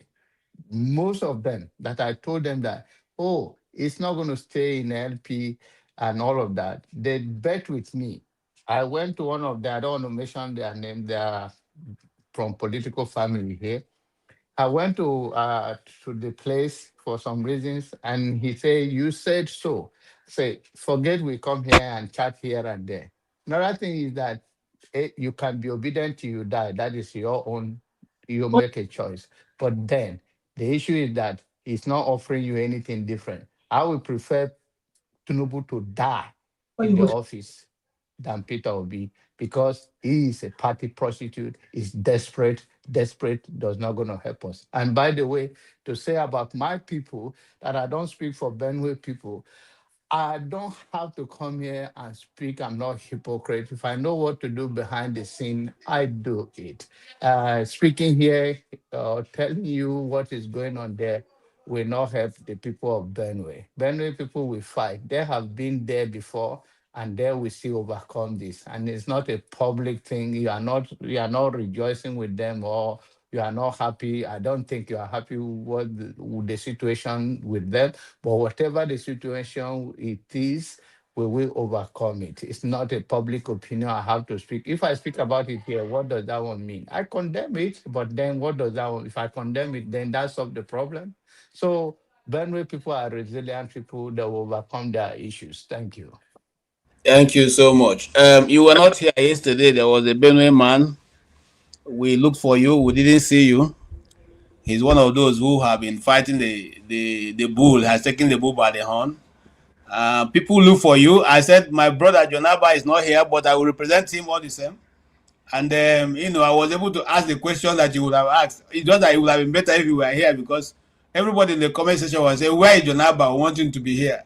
However, it's okay. That's the truth. We're only going to talk, and but the only reason why, what gives us hope. This morning I was talking with Rudolph, and I said sometimes I feel discouraged even talking about Nigeria, because it doesn't seem to be changing. And he said to me, "Take courage. Let's just keep talking. That's our own portion. History will remember us as those who spoke when this thing was happening. Someday somebody will see it and make a change." So that's the only hope we have. If you go to church, nobody's actually assuring of heaven. They're only giving you hope that if you do these right things, heaven will come to you. Yes, but at the end of the day, when it's time for you to stand before your maker, that pastor will not be there, or the priest will not be there. It is between you and who you see on the other side.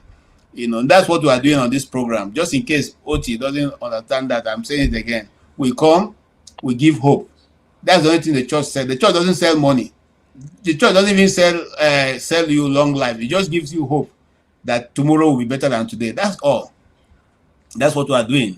Whether we believe in Nigeria, one Nigeria, which I don't believe, because there's nothing like one Nigeria, or not, we are just selling hope to everybody. You're building the kind of hope Mr. Abba here is giving us, isn't it? Yes. Abba's hope is hope. Really? Yes.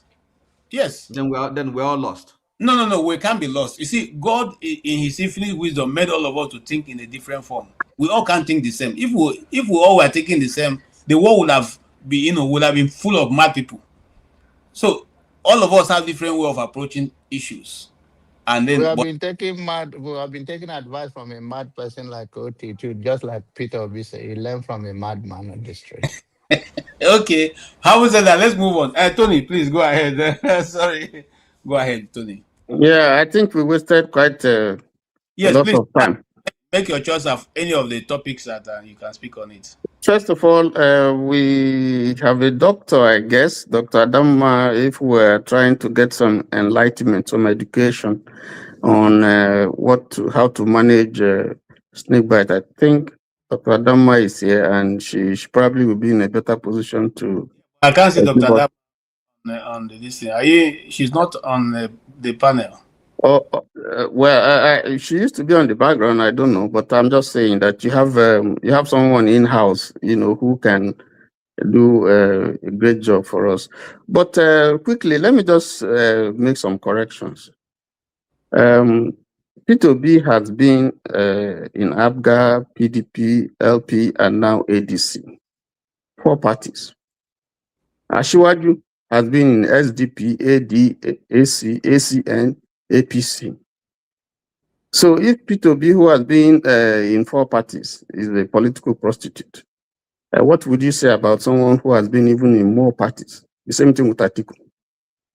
So that if if you label P2B a political prostitute, then Asiwaju is more a political prostitute than P2B. Atiku is more a political political prostitute than Obi. But that's neither here nor there. Everybody has a right to his view and to his what he says, and we have one vote. So anybody can say what he or she likes here. For me, he's entitled or she's entitled, and is not your word is not bond. But that said, I think that if you look at this whole thing that we talk about, I mean, why is this fixation?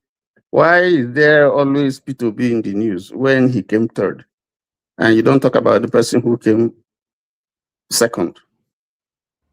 So it keeps bothering me. Why anybody would be bothering about somebody who you say is nothing, is nobody, he's a liar, and so on and so forth. And yet, every time in the news, that's the one they're talking about: P2B, P2B, P2B, P2B, P2B. But let's leave that there. Let's go to the issue. That one is before us. I want to talk about the Anambra issue. I think Prof put it in perspective as far as I'm concerned, because those were the issues that we discussed yesterday, and thank God she touched on it. And I think that the issue is very, very clear. 3 points that he made that we also made yesterday is that, yes, stay at home. When people stay at home, everybody loses. That's true. And nobody, the traders won't like it because they are losing business, they are losing money, and so on and so forth. But if you want to stop that action, it's the same thing that people are talking about. The declaration made by the president when he said, no more subsidy. People basically agree that there's so much corruption in this subsidy regime. A lot of people are using it to make money, just as a lot of people are using this terrorism thing to make money. But it is the approach. So the way Soludo handled it, the manner in which he spoke, which instead of trying to carry the people along to make them see, to understand why they don't open their markets on Monday. And then based on that, you can now prefer a solution, or you can reason together to say, okay, if we do A, B, C, D, would you open the market? But not to come with threat and say, listen, if you don't do this, because at the end of the day, it worsens the situation.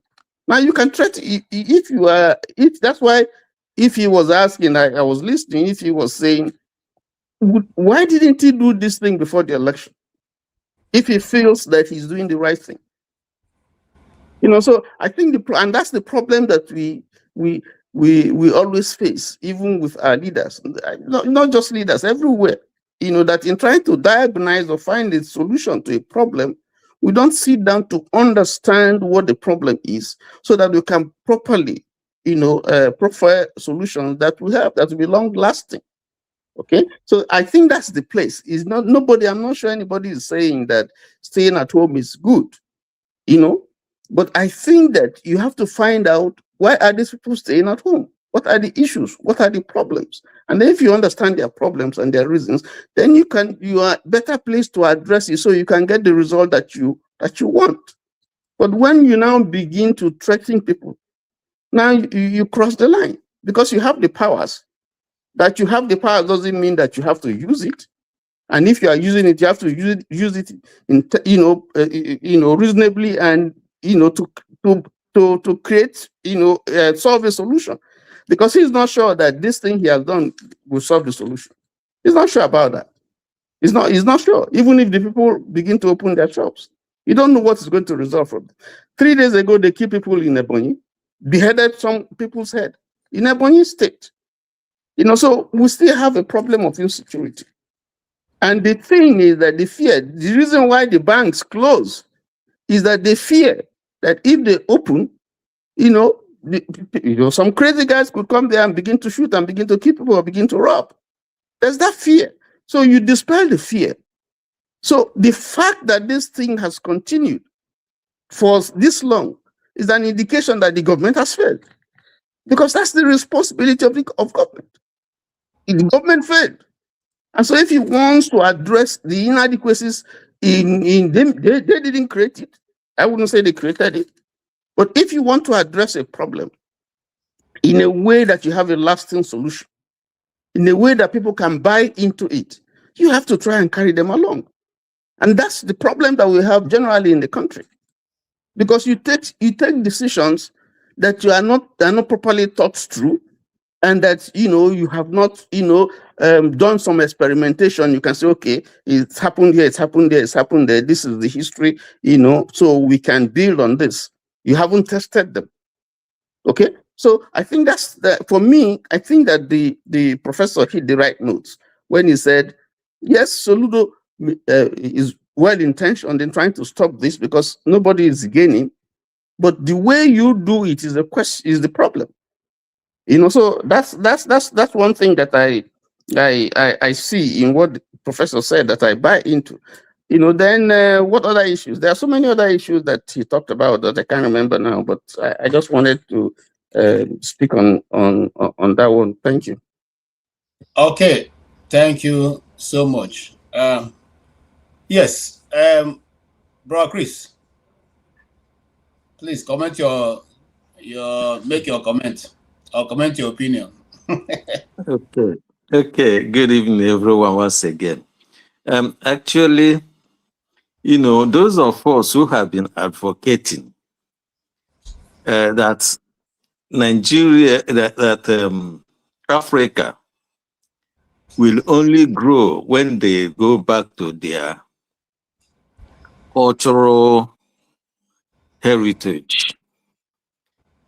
Because every society grows with her culture. Now, this is the reason why. That is the reason, we say these things because there are a number of issues that when we come here to discuss, you can never be, you can only see them manifesting, as a symptoms of lack of our culture. When I was growing up, there were so many snake bites. There were no a hospital for what is it called, snake venom or whatever. There are ways that our traditions culturally, used to take care of those things.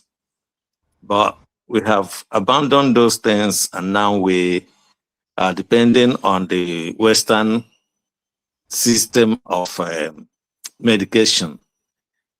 Now we are unable to meet up with that level the Western world put it on. So that's led to the death of this lady. Now, again, I was asking the professor, about our culture, because the white man that colonized us came and saw that we are democratic, and saw the templates our forefathers left for us, which we could actually use to build a stable society, which they have abandoned. Now, in pursuit of this one Nigeria. And the problem with Nigeria is always incompatible cultural diversity. And there is a law that says the law of the minimum. Nigeria, this law of, there is a principle or the law, they call the law of the minimum. So if in any society that have all these things, it's always the minimum reactant that always controls the reaction. in any chemical reaction. So this is what Nigeria has been suffering. So in order to continue allowing that to, if we continue to allow this, then we start having problem every day that will never be resolved. Now, so I was asking him if Igbos will start discussing, how we could actually have self-determination that Nnamdi Azikiwe first canvassed in 1949. But in answering that, in some of the things he said, I found some contradictions.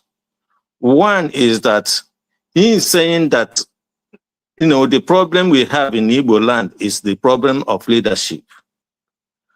But he also has not realized that the leadership was imposed by the system. So, and we, the Igbos, don't have control of the system. For instance, when he said to us that he knew everything that happened in the case of Imo State. So that shows that the system could actually decide who runs anything, irrespective of what we think.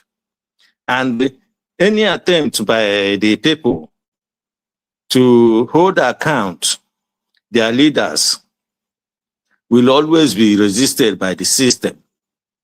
For instance, in the case of what is happening in Anambra today, the closing of the market, Soludo just got the second time, his second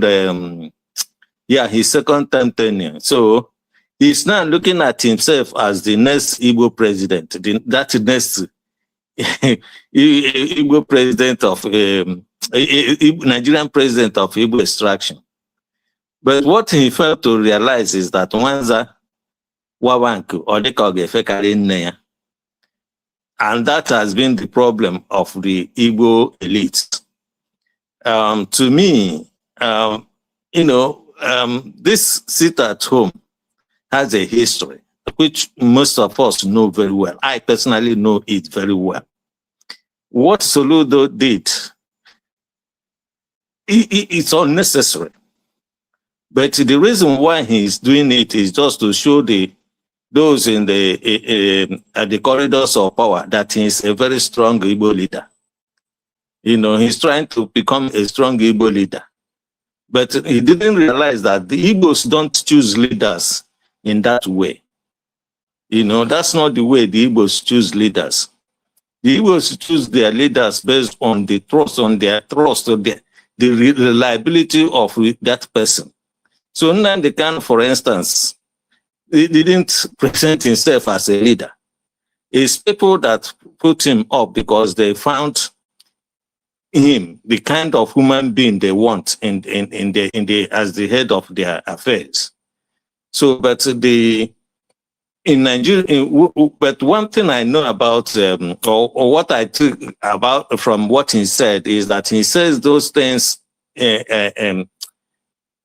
has a very good understanding of what the problems are. But the problem I have with those elites is that they are afraid of debate. That's why I asked him, when shall we start discussing these things? Professor Charles Soludo, before he became governor, said he would want the elites to join the debate on this Biafra movement or Biafra agitation or restoration of Biafra. And then he became a governor. Instead of doing that, he just concluded that we are better off in Igbo land, in Nigeria, as opposed to being on our own. And Prof also mentioned something, because when he said that he saw somebody in far away north, and because of that, he would want Igbos to be part of Nigeria. But Igbos are everywhere in the whole world. even in Afghanistan. You know, so can we then say that we must be one country with Afghanistan? You know, so, and again, when these elites, you know, come, when they come to us like this, they, you know, they try to tell us something that, but they are afraid of instituting a proper debate, a proper debate for us to come and, you know, discuss issues point by point, so that they can convince us that in a country where you have incompatible socio-cultural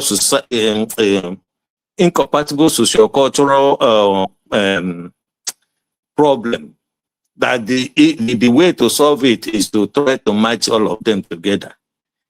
Nnamdi Azikiwe, Awolowo, and Sardauna Sokoto, 3 people couldn't agree when they discussed these issues at the first time.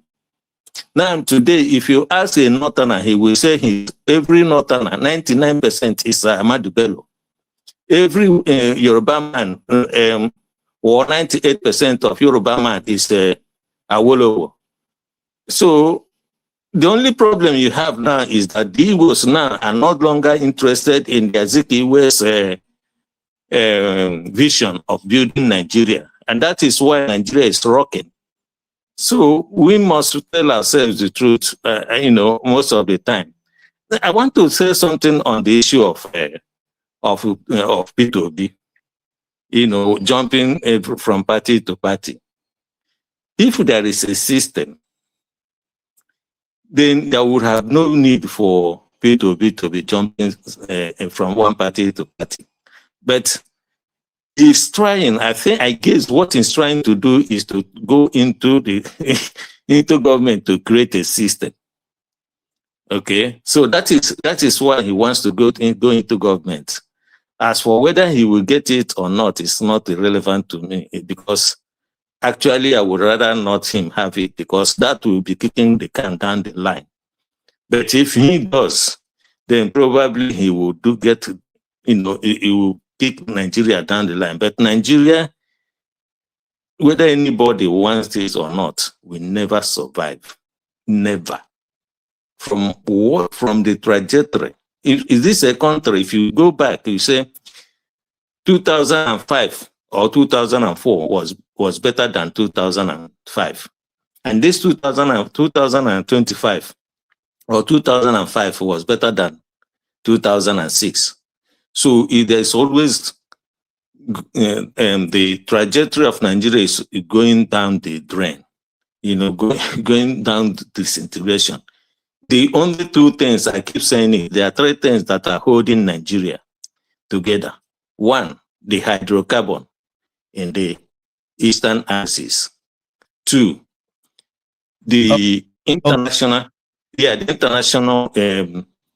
interests, and finally, the Igbo elites that feel that they can fix Nigeria. These are 3 people that are still holding Nigeria. Thank you. Thank you so much.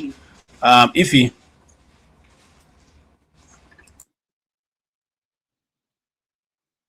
Okay. P2B is a political prostitute, right? I agree. No doubt he is. But let the Igbos go. Let them go. I don't know why this is so hard. Will their political prostitution politician? Let them go. I don't have no problem who you want to support. I don't have no problem. It's just that being in a marriage and somebody said, I'm tired of this marriage. I don't want to be in this marriage. But you insist you must be married to the person. P2B only has 2 kids. Oseloka and Dada, they are grown. Ada is married with kids. Oseloka is in London. P2B is not fighting for his kids. They will be fine the rest of their lives. Tinubu is not fighting for his kids. His generation will be fine the rest of his life, their lives.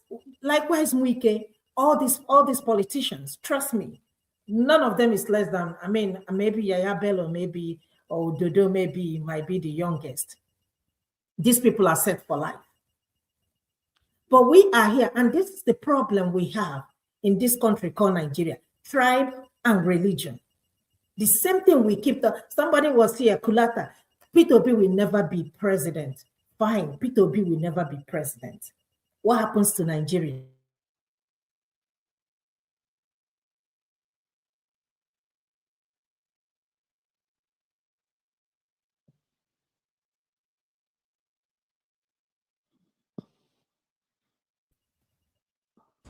Okay. Yes, okay, go ahead. You're back now. Okay. We also what happened in Turkey. That we saw Tinubu, he was so confused, and they are leading him like a 2-year-old child. And this is somebody who wants to run for the second term. I don't have no problem with that. If Tinubu is doing well, I will be among the people that will tell everybody, go sit down. All of us will be here campaigning for Tinubu, right? But if I may ask, including people that call him, what's his name, P2B, political prostitute and all that, go ask the people in your places, your state, and ask them how far life has been for them. Go and ask them the type of suffering they are suffering. You see, the problem that we have this hatred in our hearts that we can't even hide it. And you ask yourself, of what good has it done for us as citizens of Nigeria?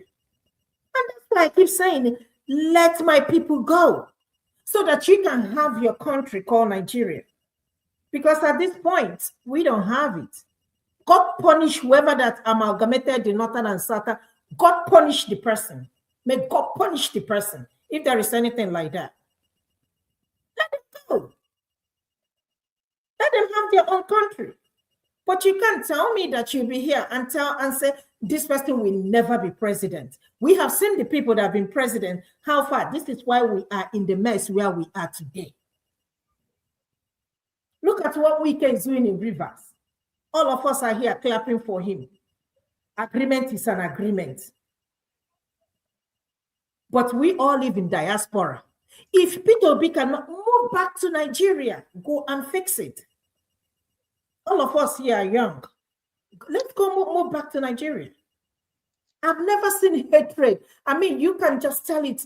I don't even know where to start. I don't have anything. I don't know P2B. I've never met him. But I promise you that P2B's children will be fine generations to come. But me and you, all of us here, our generations will still be struggling in the same country. I don't want to be part of Nigeria anymore. I personally don't want to be part of Nigeria. If we're going to be in this country with this hatred, there is no way we can move that country forward. P2B is not the only person that had jumped from one political party to another. Most of the politicians, they have done so. Wike doesn't even have a party.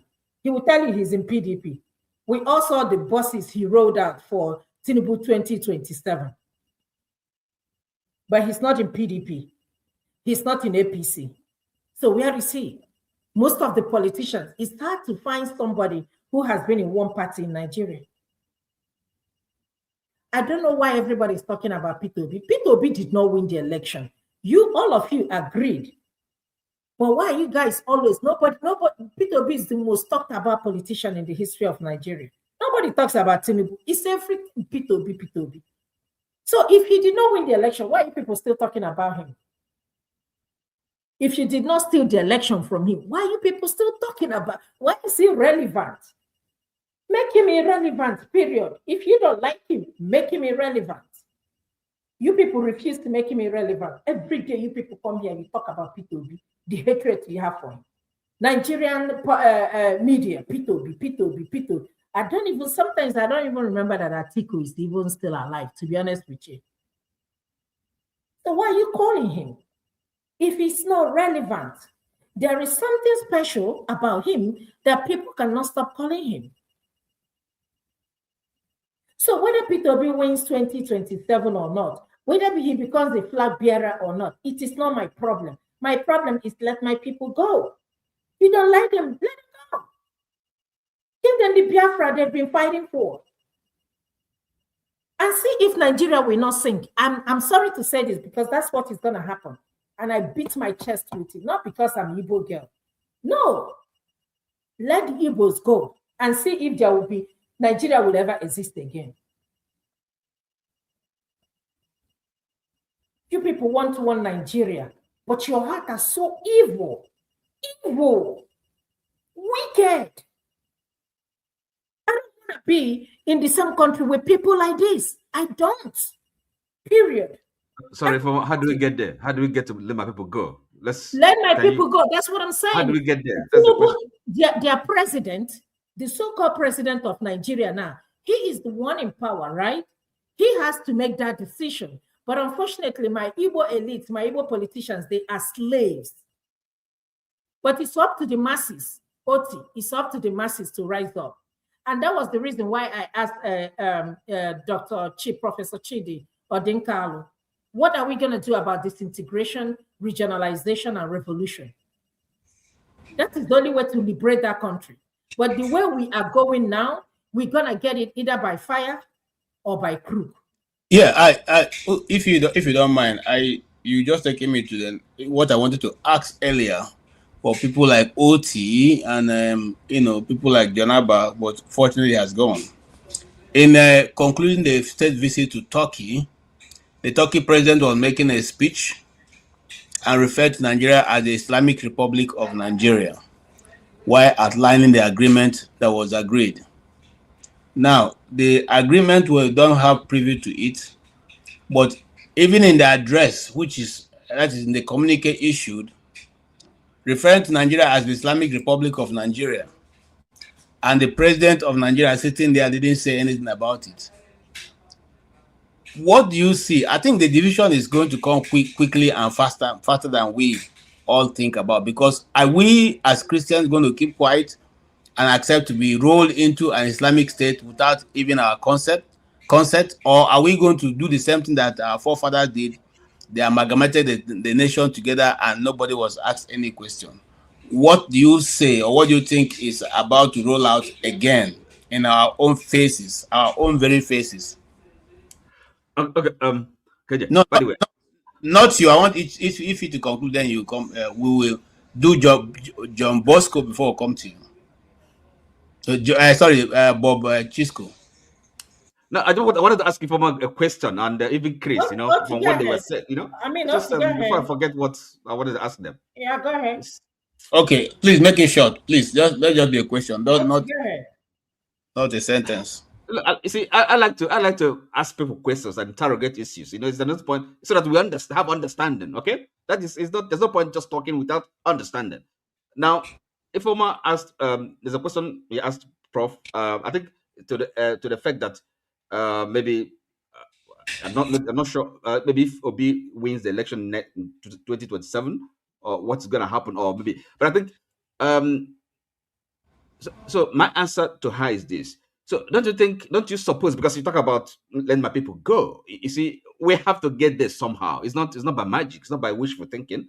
I understand. So don't you think if a president that is that is actually well intentioned, that president can actually engineer the process of this, call it balkanization or restructuring or whatever, let my people go. It's not going to happen by magic. Okay, so there has to be some process. And sorry, and that's why I said revolution. No. Look, revolution is not. You see, this revolution we talk about it doesn't happen as we imagine. Okay, it's not. It's unpredictable. That's what revolution. Excuse me. We don't know. You can't predict the outcome. Forget about it. If we can achieve it by some process, that's Nigeria what we should be. Is on the verge of disintegration. It can happen anytime because people are fed up. Listen. Look, but what I'm telling you, when you talk about the revolution, you don't know the outcome. You can't predict it. That's why it is a revolution. But at least if we have some exactly, process, it's just like one. Nobody knows how it's gonna go. Excuse me, but at least we have a semblance of a political process, and we should be committed to it, and perhaps see to it that a good president, a good person, a good man, a patriot, a God-fearing person can come to power and and they do the necessary. We know what that is, because we cannot go on like this as we are. We I understand thought that. you had a question. I wanted to ask if you a question. No, see, he asked the question. I'm trying to. He asked the prof this question. I mean, I can't remember the way she formulated it, and I'm trying to. This is my answer to her question. And now, Chris, on your part, I think you enumerated three items, or if you like three impediments to Igbo, whatever. Is it Igbo self-determination? I think one of them I remember is he talked about the elite.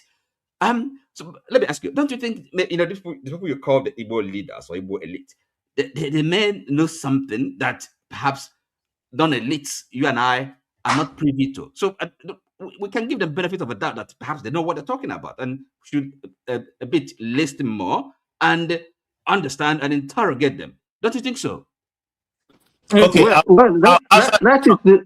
that is the reason why I'm saying let's have a debate. Yes, no,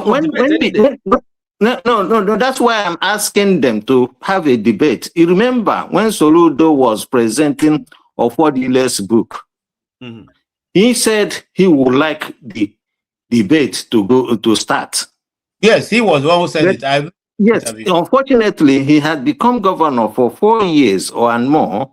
He hasn't set up one forum for such a debate. Well, maybe excuse me, let me finish. But he's now saying that we are better off in Nigeria simply because he wants to be the first president of Igbo extraction. The top now. Okay, let's move forward. So during the last election, they called for debate. Did Tinubu come for the debate? No. He did not come. PDP was ready for the debate. Other presidential candidates, they were all ready. But Tinubu was not ready for the debate. How many times have we heard our president address us? How many times? How many, other than the recorded address, national address? How many times since Tinubu became president, how many times has he addressed us live on television? Anybody can recall? No. Apparently, maybe zero. Okay, right? Let's move on. There's an Igbo lesson that they use in teaching people. They say that those people who say to their neighbors, once me and my family have eaten, others can go to hell. And once me and my family have eaten and we are locked our door and we are safe in our house at night, others can go to hell. That is what the Igbo elites have done to the Igbo society. And you know who the people I'm talking about. I'm not going to go ahead and call their name, but all of us know them. Those are the people who got the contracts that were never executed in Igbo land. Those are people who go to certain individuals, the powers that be, and take and they make offers that eventually make them give them governorship or other positions in Igbo land, and they become, Of course, you know that the recent statement made by Ojuzo Kalu, a man reminded him how he brought the Fulanis to Okwanta, where the problem first started in Igbo land, and told him that we still have that record if he doesn't know. So he knows. I think that shook him a bit, because the man gave a good account of what happened when he brought him to Okwanta, and then from there on it had been the slippery slope down the hill. Okay, having said that, we are, like I said, there's something that happened during Tinubu's last visit, and the president of Turkey was addressing him and said he called Nigeria Islamic Republic of Nigeria, and everybody is keeping quiet except few online people like us and a few other not Western based media that picked that and talked about it. Everybody seems to keep quiet about it. So the question now be, is it right if the president of the United States was sitting in a meeting and where they're about to sign a communique, and the person going to sign the communique referred to America as Islamic State of America, do you think he will keep quiet, or he will not correct him immediately? Why I say that, because these things are slipped in gradually. Remember, when Nigeria became a member of OIC, Obitu Okiwe, I still remain proud of him any day, said straight to the Nigerian media there's no time we ever discussed that in the Armed Forces Ruling Council, that Nigeria would be a member of his OIC. And based on that, he was obviously muzzled out of his position, but he never cared.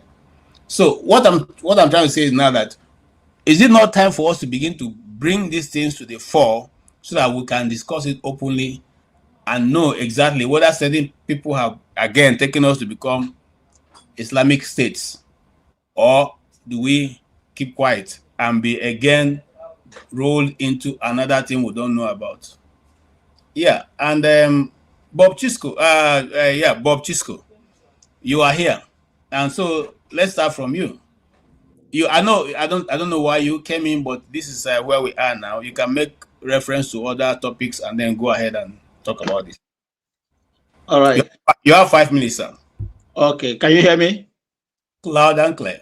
Yeah, I've been on since the commencement of this program by Dr. Damages. You know, when you busy doing something, you better listen at the background, and that's what I had done all through the day. It's a very, very nice topic you guys have dealt on today. Thank you, sir. I want to briefly talk about the lady that died yesterday. In fact, I was weeping in my heart when I read the situation through how this lady passed on, you know, and the worst case scenario being that she rushed to the hospital, and from the stories out there, no hospital was able to give her a treatment because of unavailability of venom, snake anti-venom, you know. And unfortunately, this girl, innocent girl, 25 years of age. I don't know if any of you were able to watch this lady when she was singing. This girl, do you know her talent? She is a talented singer. I was watching her sing the clips released on Facebook. Oh my! If you watch this girl singing, you cannot but cry for her departure. Honestly speaking, Nigeria unfortunately has happened to her that a hospital in Abuja could have anti-venom to save the life of this innocent girl. And so many Nigerians have died, just died untimely, you know, over situations that they shouldn't have died. This girl has just, within 24 hours, this girl is now in the mortuary. It's very, very unfortunate. May her beautiful soul rest in peace. Amen. If you was talking about debates for Buhari, and I laugh in Nigeria, just like the Mr. James used to say, Nigeria is irredeemable. I'm one of those who continue to believe that at this stage, 2027 election, well, let us keep watching what will happen. People say they are hopeful if Obi comes in there, he could command some magic. I use the word magic, but I don't see any miracle happening. You know, insofar as we continue to ride on that dirty constitution. How can you tell me prior to 2015 election, the criteria for a president, a primary school certificate? Primary school certificate. Some northerners will even tell you, even if Buhari has NEPA Bay, that NEPA Bay could qualify him to serve as a certificate to become a president of a country. That goes to show you that Nigeria, as long as we continue to present our worst, people who feel they have money or they have people to front them, Nigeria can never make headway. Go to the social media. What is going on social media today? What you hear some certain parts of this country saying is, even if Obi does whatever, even if he has the best qualification, Obi, an Igbo man can never be the president. In fact, honestly, Nigeria, it will take God's own miracle to redeem that country. But I don't see that country being redeemed. Then look at our president. When I was watching him in Turkey a few days ago, I was the first day I saw that clip, I was looking for a place to hide my head because I was ashamed. Some group of guys, because I live in Wisconsin here in America, some people who are having some drinks, they say, oh, look at Nigeria. We saw your president. He fell down. I was ashamed of myself. I was ashamed of myself. How can our president, the man was completely disoriented. He didn't know where he was. Erdogan was moving right. He was tilting towards the left. and he lost his balance and fall. And some people will say, oh, why are you laughing at your president? Why wouldn't we laugh at our president? Is he the best qualified to be the president of Nigeria? When we have thousands of capable hands, and some people will tell you, even if Tinubu is bedridden, he must complete his 4 years. You are making it 8 years. Can you imagine?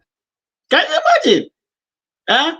When APC by now should be shopping. If there are good people left in APC, the best thing for them now to be doing is to begin to shop for a replacement for Tinubu, because that man, from every indices we have seen, that man cannot lead Nigeria in the next 4 years. Otherwise, he is taking Nigeria to the abyss.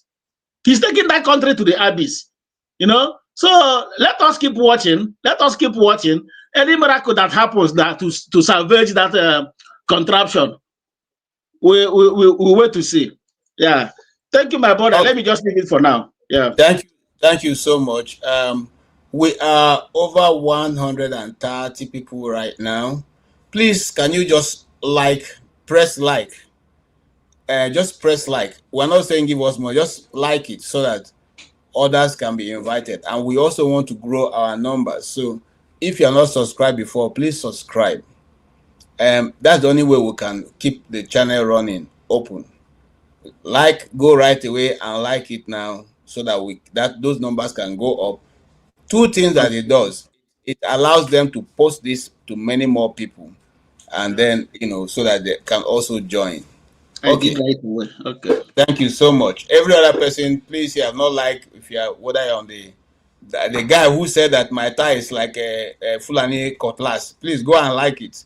Not only to tell me my tie is like Fulani cutlass. Go and like the program, and so that your friends can equally get it. So that I can come and look at the guy who has the Fulani cutlass tie. Okay. KJ, yes. Sorry. Bob, and again, like I said, I don't have anybody. I don't care who the president is. It's even when they're saying Muslim, and I don't care. All I care is somebody who is competent. But as of now, Tinubu is not competent. How many times had Tinubu been out of the country? He's been outside the country more than he's been in Nigeria as a president. Every time he's going to the hospital, must you grab the power? Must you hold on to it? You've done 4 years, literally 4 years, and 4 years of nothing. I listened to Aisha Yusuf. Aisha said that she never in her lifetime believed that somebody would be Buhari would be better than Tinubu. Can you imagine we saying that Buhari is better than Tinubu? Can you ever imagine that we will ever make that statement? A lot of people are saying, bring us back to Tinubu's era, Buhari's era. Can you imagine? Had even this man is doing well, all of us will be here campaigning. I thought when he won the election that he would genuinely, do something to silence everybody. But the first thing he bought was the yacht. Somebody said, I've never seen Tinubu in the yacht. He bought the private jet. The private jet is for him to travel in and out. When he leaves more than the supposed time, and he feels like it is time for him, according to the constitution, to hand over to Shetima, he will be back in the country, stay a few days, and leave again. And people are buying every day. People are suffering every day. The minimum wage is 70,000 naira. Each and every one of us here, all of us sitting down here, cannot even do anything with 70,000 naira if you go to a grocery store. We are talking about literally $40 a month. Tell me, what do we do? Is he going to buy one bag of rice? Is he going to buy beans? But these people are busy getting their kids ready. Likely, Seyi Tinubu might run for Lagos State governor. And Wike is ready, getting his son. We all see him everywhere he's going. He's going with his son. And David Umahi is already preparing his son, bought the chairmanship, local government chairman, this thing form. Where did he get the $13 million to buy the form? Oju Zokalo's daughter is an ambassador. What are we even talking about? Is that how to do politics in a civilized country? What are we even talking about? Somebody's got telling me P2B is a political prostitute. And I'm asking all the leaders or all the past presidents that we have had in the past. Tell me what they have done in Nigeria for us as Nigerians. Okay. Thank you so much, Ife. Thank you. You've spoken very well. The truth of the matter is that every known politician in Nigeria that have not jumped one or two parties. If there's anyone, show me which one. They all of them switched from party to party. Now, they right in secondary school many years ago, we were told that Nigerian politics don't have ideology. That has always been the problem. They all go from one end to the other. The only people who didn't go from one end to the other, the old three major political, founders, Awolowo, Nnamdi Azikiwe, and Sardauna Sokoto. That is the only people who didn't switch parties. After that, even the next generation of politicians, people like the GMPP and all the rest of them, the Remi them, the rest, the Jim Wobodo, all of them switched parties. They all went from one progressive party to democratic. I know that. So it's not a big deal that they are switching parties, because the political parties don't have ideology. That's the reason why people like Buhari said, Babangida said, there's no need for us to have plenty parties because all of you are switching everywhere. So let us have two political parties. You're either a Democrat or a Republican. And that was why he had those two political parties that he built up. Of course, he himself destroyed what he built. So if what I'm trying to say is that they've never really been. So we cannot judge P2B based on the fact that he's moving from party to one party to the other. Do we not know why he's moving from one party to the other? We know, because in fact, the place they thought he was going to be, they didn't register because they thought that was where he was going to be. The moment he left LP now became well. Aburi is no longer in charge of LP. Now, Aburi has been expelled from LP. Aburi is no longer, and Nana de Sambo have taken, and Nana de Usman have taken over. Okay? They are, LP is now peaceful. Okay, so we know what P2B is fighting. Does anybody on this panel don't know what P2B is fighting? We know what he's fighting. We know why he's running. And if you don't know, you can go and listen to that Baba Ahmed. He said it. He said it. Why, even though he's in LP, he still said why P2B is running up and that he knows. So these are not hidden issues. KJ, can I just chip in something here? Before we bring in forefathers. Okay, there's an ongoing trial in the UK that Desiani, yes, is involved with, yes. And in that case, a couple of names have been mentioned. One, Ibe Kachuku, Ibe Kachuku, who was the minister. Is it a minister? I thought the one that ran as presidential candidate of ADC. This one was a minister under Buhari. Yeah, the two of them are mentioned. The two brothers are mentioned. Okay. And then you have Tinubu is mentioned there. You have Kola Aluko is mentioned there. You have another Misainde who is mentioned there. Okay. And this case that is going on, thank God that is not going on in Nigeria, because there's going to be an expose. Now, the link here is that we all know that Desiani was a former petroleum minister. Yes. And so she had fronts that she was using to, companies and individuals who were fronting for her, according to the report that we hear. And then they were laundering money. They were taking money out to various accounts in the UK and some other Caribbean countries. Now, Aluko, who is one of the main person, doing this stuff, had bought a property in the UK, which the federal government, with the laundered money, which the federal government at the time went to court over, and were trying to get the court to the forfeiture of that property to the Nigerian government. The case went on. The Nigerian government spent money. That was during Buhari's period. And then when Nigeria was almost winning the case, and I think they did win the case, suddenly the Attorney General, now decided that Nigeria was no longer interested in the court case. And before you knew it, that property was bought by an offshore company belonging to Chidi Tinubu. And that property now became the private property of the Tinubus. That's where the president stays when he goes to the UK. Now, and the thing is that even when the property was sold, it was sold less than the amount. Almost a penny. Yeah, that it was bought. Yeah, I'm This not. is over a couple of years. So this case that is going on is going to, expose a lot of things and a lot of personalities who have been involved in laundering Nigeria's money, and how the APC government of Buhari colluded, because Buhari had also stayed in that property. How, properties that belong to Nigeria, those people who say they are fighting corruption, how they are in cahoots with those people who are looting, and squandering Nigerians' money. I'm praying that this case will, come to an end, and all these names to be revealed, and that Desiani, would make sure, not just herself alone that is involved in this stuff, but you make a clean breast of all those who are involved in this whole stuff, so that Nigerians will see the kind of people that we have as our leaders, our politicians, and the party that is ruling. I think it's important. I think we should focus on that.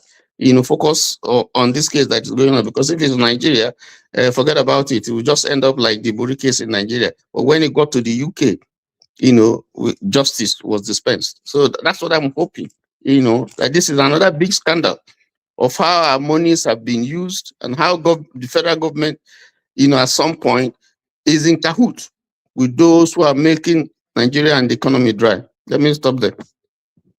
Thank you so much. I agree with you totally, and I'm looking forward to that case. The Igbos have a problem that when you chase a small chicken, you go chase them till you chase and go reach where the owner go catch you. So now it's left to Desian and Alice Madeke, who I've always liked. She's very brilliant. To bring out everybody's leg. Though everybody, even if she's inside, let her also suffer the consequence. But then everybody who chop the money, because she has been accused of buying all kinds of things, even though the former EFCC chairman said there was nothing like golden bra and golden undies, that he never saw anything like that. That was so they use the social media to just mess her up. But now, at the end, as they say, breeze go blow, and I know the rest. All right, Father, you're welcome to today. I'm sure that you'll be able to bring us up to speed in what is happening in England, and especially with the case of Desiani Alice in Madeke, and also the fact that we hear that London will soon be going to the Islamists. How true is that?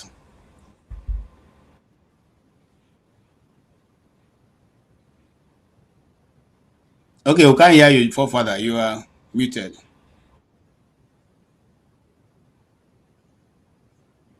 You are muted, Father. I can't hear you. Can you hear me? Oh, yes, hear me now. We can hear you now. Yeah, greetings, KJ. Greetings to the panelists. Greetings to the chat and to the viewers. I must say, listening to the panelists, I'm beginning to think that P2B, Kenneth Okonkwo, Soludo, Umahi, I know those people are even better than some of the panelists we have. The reason why I say that is because at least they are not talking out of just downright hatred. They are trying to find solutions, and there are solutions. And the way we talk as if like there is no way out of this. Who do you think built all the other nations? Human beings like you built them. They come up with ideas and they push it forward. Not every time you get upset, you say, oh, let's pack the country up. And if you did that for every marriage, nobody will be married anymore. Because people always upset people. If your partner don't upset you, the family members to make sure they do that. And we really have to start thinking a little bit more mature. Because as I sit here, I'm actually sitting in Nigeria. That's why I wasn't able to come in to the panel yesterday. And what I see on the ground is a decay. It's not just the leaders are decayed. They don't understand what it takes to even run a society. Everybody is doing the same thing. If you think Tinubu is the problem, elect another person, you see the same thing show up again. You have to have somebody that truly understands this. In the closest to good leadership that Nigeria came to was the first Buhari government. I don't know about Gowon or Murtala Mohammed. I wasn't around then, so I cannot tell. But the closest we came to actually cleaning our street, taking care of our belongings, making sure we get to work on time, do some of things. It was the first Buhari government. Because if you look at Nigeria today, it looks like a dump. Everywhere rubbish. Nobody wants to. I don't know what they say that the work that they are doing in Abuja with all the connecting roads that Wike is working on. But materially, I don't see much of a difference. I was here a year and a half ago, and I'm here now. I don't see much of a difference on the ground. The place is still as rubbish as it is. Even the best roads that we like to say that is great in Abuja, it's not that good. It's really not that good. You see the drainage system and all. It's like, who built these things? Why do we live like this? And there's one Nigerian that is based in the UK that makes a video about Nigerians and highlights some of all this. And he's right in many cases. The last one he made was Nigerians parasites. He literally cost Nigerians, and most of the cost is actually accurate. He talked about how we fill the prisons overseas, we wreck our countries, we play tribalism, and it is true. That's all we do. Ghana is running circles around us. African countries are running circles around us because we keep playing this silly game. Instead of finding solutions to make things better, we keep thinking that let's tear the whole place up as if that's going to solve your problem. It won't. It won't. That's the truth. Was it not Kenneth Okonkwo that said that was it not the Southeast that they have the reach in all the states in Nigeria to be able to pull off a win? But if you are not united enough to use it, don't blame the people. It's like you are blaming the player instead of the game. You are not playing the game very well.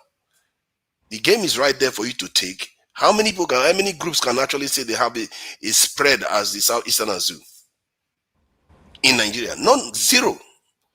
And if you look at the development in Nigeria, I think there was a video I saw on TikTok the other day. They were comparing states in Southwest versus states in the Southeast. The Southeast one looks more developed, which is quite astounding. I know Kulata is not going to like to hear that. Because I was showing them the other day on the other channel that look at the Southeast and Southwest. The Southeast is even more developed. If you look at the matrices in the like life expectancy and all the rest, the Southeast is not doing that badly. The way we act is like we are spoiled children. Instead of us to be rational about things and confront the problem. How big is this problem? Have you seen problem before? Iran is facing an attack from the West. We are not talking about the type they do in Nigeria. The type where they say they want to remove the regime. That is the kind of stuff other people face. If the existential threat, you've never faced existential threat where you know that the people that are coming, they are either coming to finish you all. You've never faced that one before. And all you have is political issues and you cannot figure out a way to resolve it. I think God has not favored you. God has favored you, but you refuse to take it. While you can. Because other people will take that problem and fix it. And many African countries have done it, by the way. That's where the shame has even become worse. Have you guys saw I Show Speed? Prophet, as you are born again. Prophet, as you are born again, you are really hitting the nail on the head. Thank you so much. Thank you. So you saw I Show Speed. You saw Nigeria. How Nigeria look unprepared. It's almost as if we have amnesia. A son, probably one of the people we sold into slavery, came back 400 years later. We were not even prepared. Instead, we shamed ourselves, begging for money. Show me love. Show me love. Then we start demanding money from somebody that is giving us money for free. The guy offered 50,000 naira, offered $1,000. The guy refused. He give me 10,000. Give me 10,000. What is wrong with us? Look at our streets. We wreck it. We actually wreck everything. Nigeria is one of the freest countries in terms of wrecking the environment. If you try that in the West, many of us will go to the West. We don't do that too. We don't do that. Because you know, the moment you do that, they will carry you and they will fine you. And before you know it, you start losing money. But you come to Nigeria, you want to throw rubbish everywhere. So some of the things I see in this country, it's very clear that we as a people, there's something seriously wrong with us. If you go to some part of Abuja, you think it's a village. And I know Wike visited all these places because as a FCT minister, he must have visited all the FGAs. And he will see these things and he will live in them like that. And it's not only the fact that it looks like a village, it's dirty. Dirty to the extreme that you can't even organize people to clean up your roads properly. Something is wrong. Something is seriously wrong with us. I'm telling you, Nigeria deserves somebody that is going to whip them straight. Something is seriously wrong with us. How can you have a country like this? I don't want to stop you, but you are going on and on and on. And I'm trying to understand where you're coming from. You have touched on many issues. I would just like to, and a lot of people touch on those issues, especially when it has to do with the Southeast. And by the time I speak now, they say I'm being tribalistic. But you see, majority of what happened in the Southeast, they are through community and personal efforts of the people of the Southeast. Should we not be entitled to the national cake that is going around? That is the monies of the federal government. Should the Southeast not be part of it, or is it because we are self-help people, so the national budget shouldn't include us? So we just have to do everything by ourselves. Is that what you're saying? The goods that you are selling, you think you are giving them away for free? Where do you think the money they are using to pay for those goods come from? You are getting it back if we are going through that channel alone. I don't understand you. Hold on. No, hold on. Let me mention state allocations.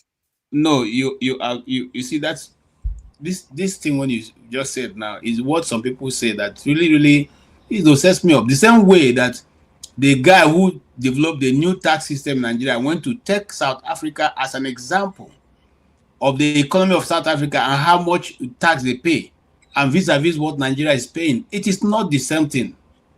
It is not the same social network that is in South Africa as in Nigeria. The same way, if we are selling goods and people are paying us, should that money be what we use now to develop our region? Is that what when they sell cows in the north, do they take the money to do their roads and do their community? One thing I know for sure is that if Nigeria has $5 billion and a Southeasterner sells and takes $2.5 billion and ends up in the Southeast, I say, who cares what comes from the national cake? You're already getting the money. Money is ending up in your pocket. So let me finish what I'm saying. Let me finish what I'm saying. Because that's the point. That money you can use it for anything. Hold on, you will speak. Osi, hold on. Just please jot down what you want to do. Let me express it because because that money you can use it for anything. Like we are seeing on the ground. The Southeast is not a desolate area. Compared to other regions, the Southeast is quite developed in Nigeria. Was it not a Russia that said, "Don't worry, give me anything about a country, just give me their money. I will not worry about the rest if you can control their money." Because if you have access to the resources one way or the other, somebody allowed that to happen too. They could have decided they will never buy from a Southeasterner. Kenneth Okonkwo would not have been the top actor in the world in Nigeria. When I was in Nigeria, he was a leading actor in Nigeria. So Nigeria, and besides, if you look at the construction, the way Nigeria is structured, I'm not surprised. I don't know why many Southeasterners are surprised that a Southeasterner has not emerged as a leader. Why are you surprised? If you look at the way Nigeria is structured, it's not advantageous to Southeasterners to become leaders. It's not advantageous for them. They have to have a time somebody emerges as a Southeastern leader. Federal presence. That's what we're talking about. You have presence everywhere. Sorry? Southeasterners have presence everywhere. Was it not any good that they made the first Southeastern capital? Was it the South? As a matter of fact, was it not what triggered the yeah, in the First Republic.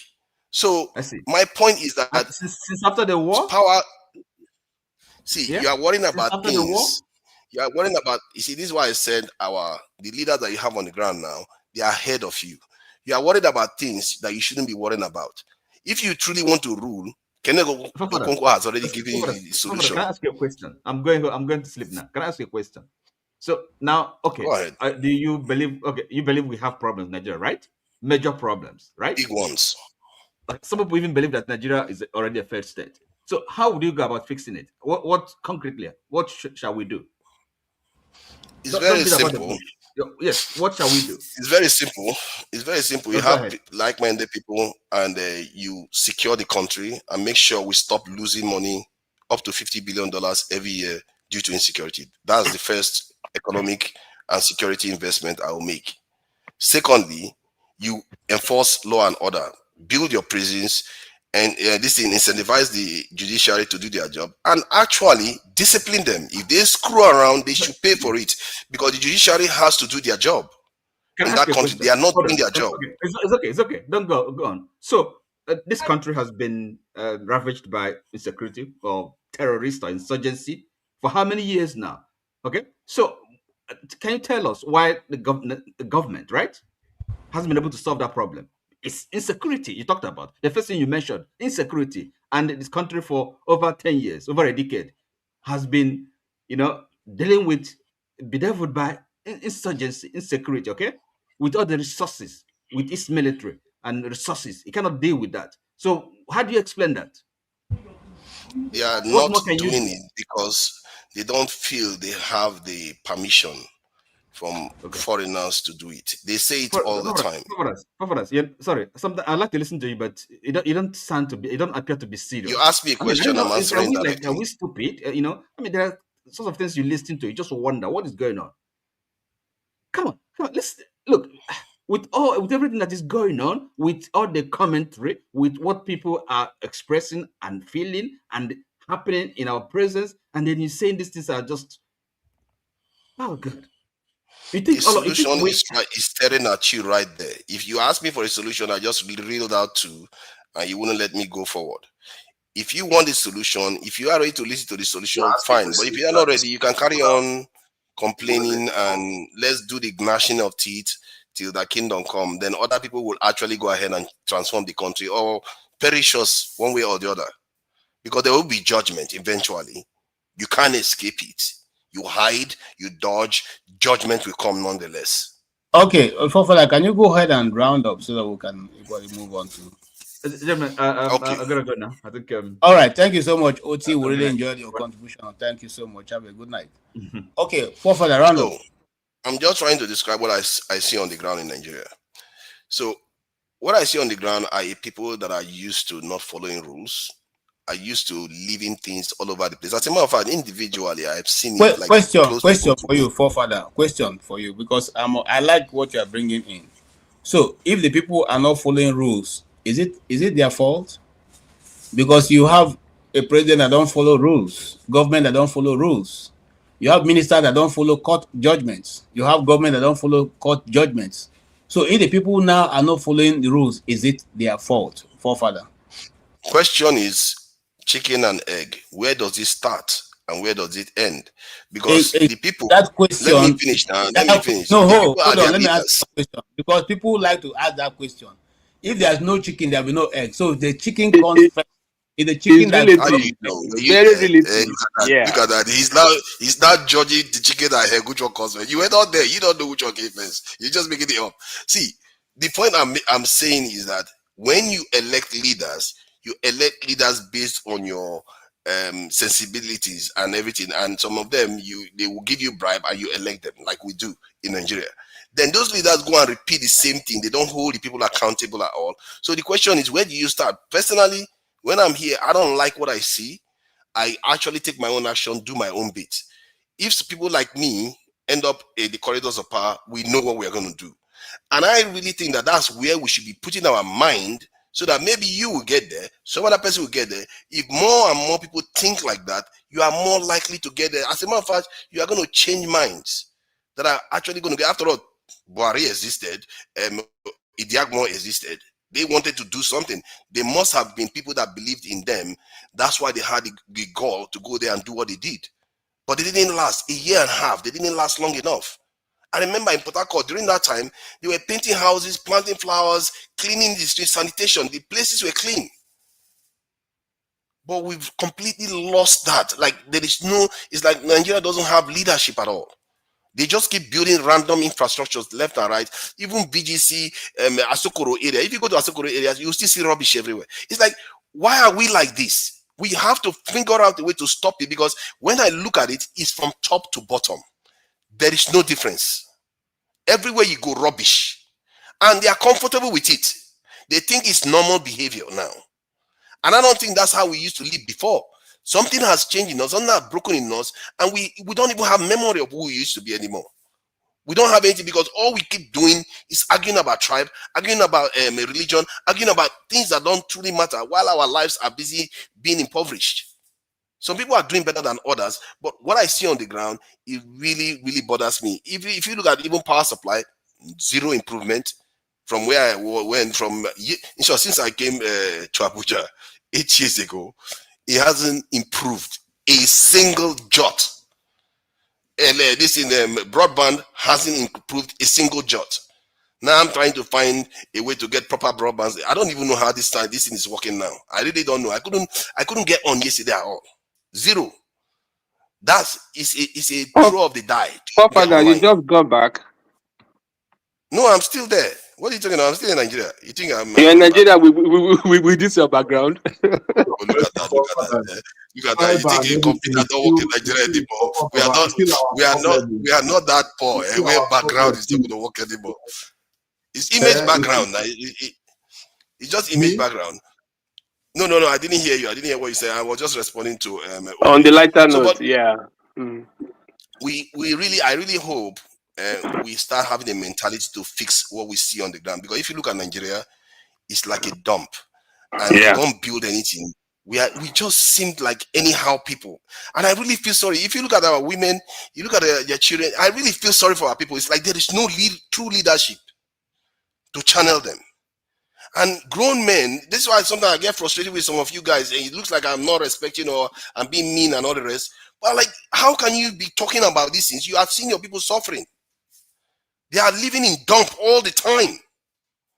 The roads, they don't take the bins out, nothing. Today I was asking people, where did they throw rubbish where do they throw rubbish in this area?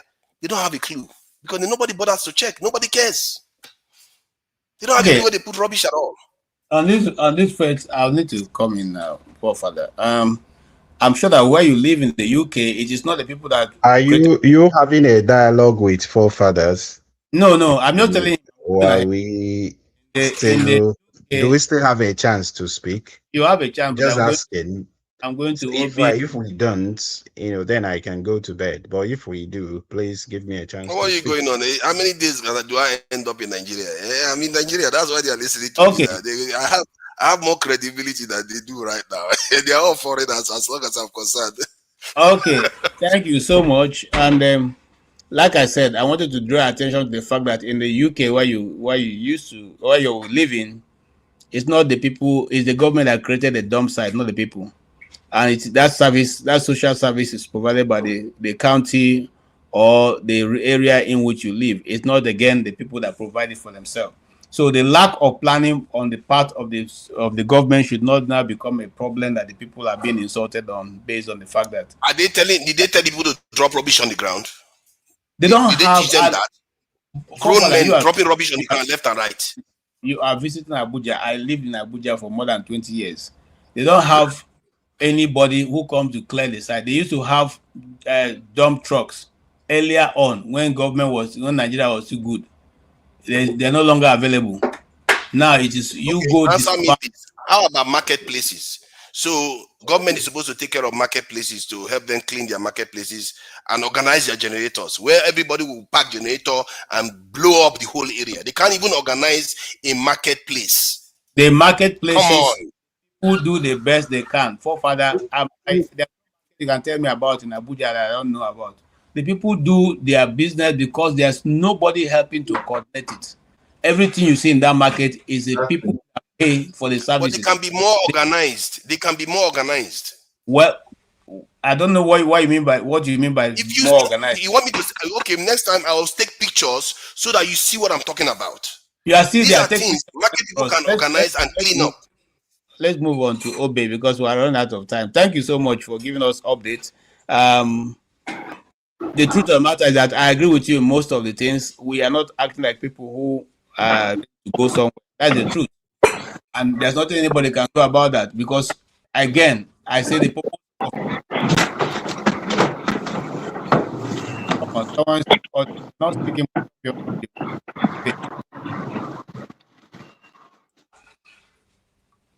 Okay, I said that to say that in any community, it is not going to be the government. I mean, not going to be the people that will organize the system. That's why the people elect people into office to organize it. I'll give you an example. Here now, you see, there's a lot of snow now in the US. The roads are going to crack after that when they take off those snows. You will see that once they take off those snows, you see the next thing you see are the people coming. The counties are repairing their roads. Nobody's going to wait for you to say until people start now saying, gutters start appearing here and there. No, they quickly go ahead and repair their roads. They go ahead and do whatever it needs to be done, because you are paying your tax, and the people must give you service for what you are doing. It's not the other way around. The county don't come out and every Saturday and say, okay, today all of us are going to go out and go and clear the gutter. Nobody does that. There's already a rule that when the snow comes, your own side of your sidewalk, you must clear it. That one is definite. You don't clear it, the county come and give you charge for it. They charge you $50 every day and not clearing it. So that is standard this thing. But you also you have to do your something. Can I ask you something?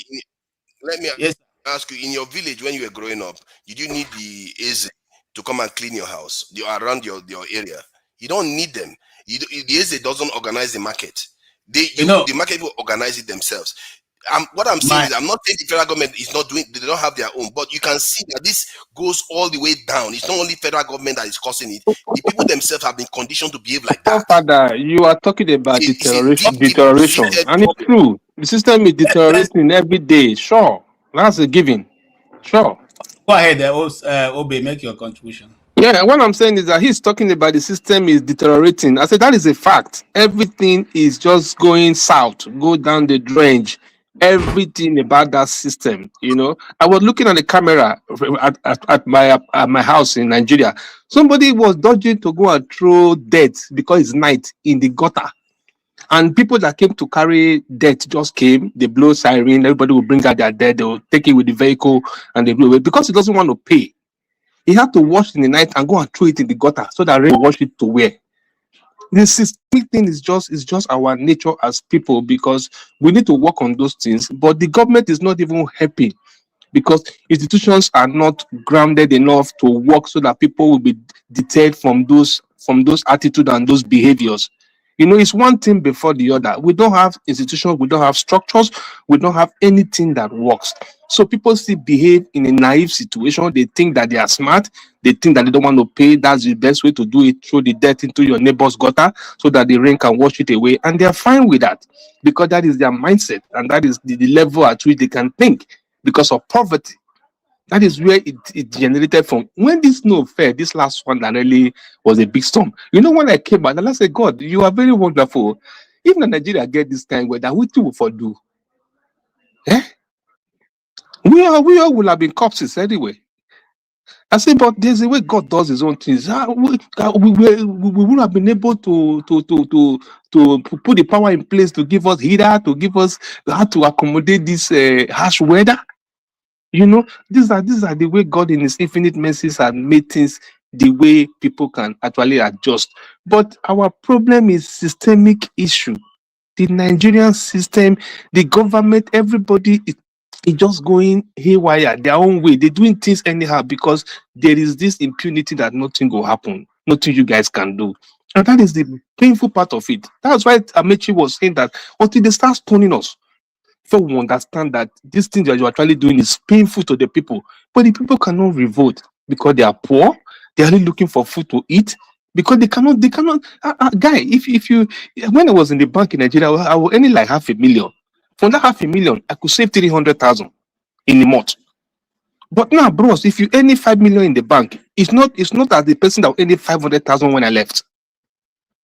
That is how bad it is. It's just a systemic rot that had gone down the drain, that the people are all crying. All my colleagues, they feel like, oh, Thank God you left. This, that. And now to them, shey na your papa get bank. Make una dey there, they work now. They carry big money, they go house. Now, the whole thing has turned south because they have made all the mistake and everything is going the other way and nobody is ready to correct it. That is why the OB factor thing was like the last hope we have before we give it up. So that we could see whether the thing can even try to change structures and a government behaving well. Behaving well. That's the first point of call. A government should behave well. You understand? You are very conversant to be buying brand new 2005 truck and whatever for election. You don't have a health center that is working in your county. You don't have drugs in that clinic that is there to treat this ordinary man. No drugs, no paracetamol, no injection. There's no dialysis center where these people can go and treat their and survive with kidney issues. Nothing over there, and you are floating in hundreds of cars for people to start driving and sharing for them, and people are clapping, and they are coming because they shared 10K for the day. They can't clap. Hey. Guy, man, do all the thing. Sometimes I would just feel like, man, these guys, are you guys crazy? This is your money. We can't get money with the buy car. Whoever is buying the car, do they have the money? It is me and your task or whatever oil money they sell, whatever money they're sharing and using to do this nonsense all around. But because I could benefit for the car, I will not talk. Or my uncle will benefit from the car, he will not talk. At the end of the day, they will drive around, they will do campaign, they will win again, they will put themselves in, and they will continue the rot. And we expect that the structures will work. How is it going to work? How is it going to work? Man, the fact is that the deterioration has gone to the level that me and you can't talk no more because we were so oppressed. Now they have finished the work on us. They are not introducing their children. They're introducing their children. That part of it, I can't just swallow it. Introducing their children. Look at the idiot that call himself Oshomole. His son is a commissioner in Edo State. He doesn't even know what is called a genshaw. He's a doctor. He doesn't even know how to run a clinic, talk less of running a ministry of health. Because his father is whoever APC, if you come, your sin is forgiven. He have put him as a commissioner there. He cannot even make a statement. He cannot even talk. There's no vision. There's nothing he's doing there. He just there. People are using him because they say make he put in name. He must put in name for that. And as you expect that kind of person to bring a structure that will make the health system work, where is he going to get it from? Where is he going to get it from? You know, we have made the mistake. Our children are gone because they have already placed their children. They have swayed them. When I was looking at Wike's son in that podium, innocent boy, I look at him and I say, God, why is this man taking this boy through this kind of agony, this kind of pain? He looks so innocent, and the boy need to go and pursue a career. You are pulling him out to come and start saying how you are dancing and manifesting on the stage. People are clapping for you. Chineke. What is all this? Small boy, innocent son. They're supposed to pursue a career in whatever field that he has read and begin to grow as a young boy. You want to come and make life easy for him and give him a slot as a rep to go and say what in the House of Rep? To say what? But to represent him. OBE, that's where we are, and as long as that will be allowed by the people, it will continue. Thank you so much for making your contribution. Let's run to Jeff.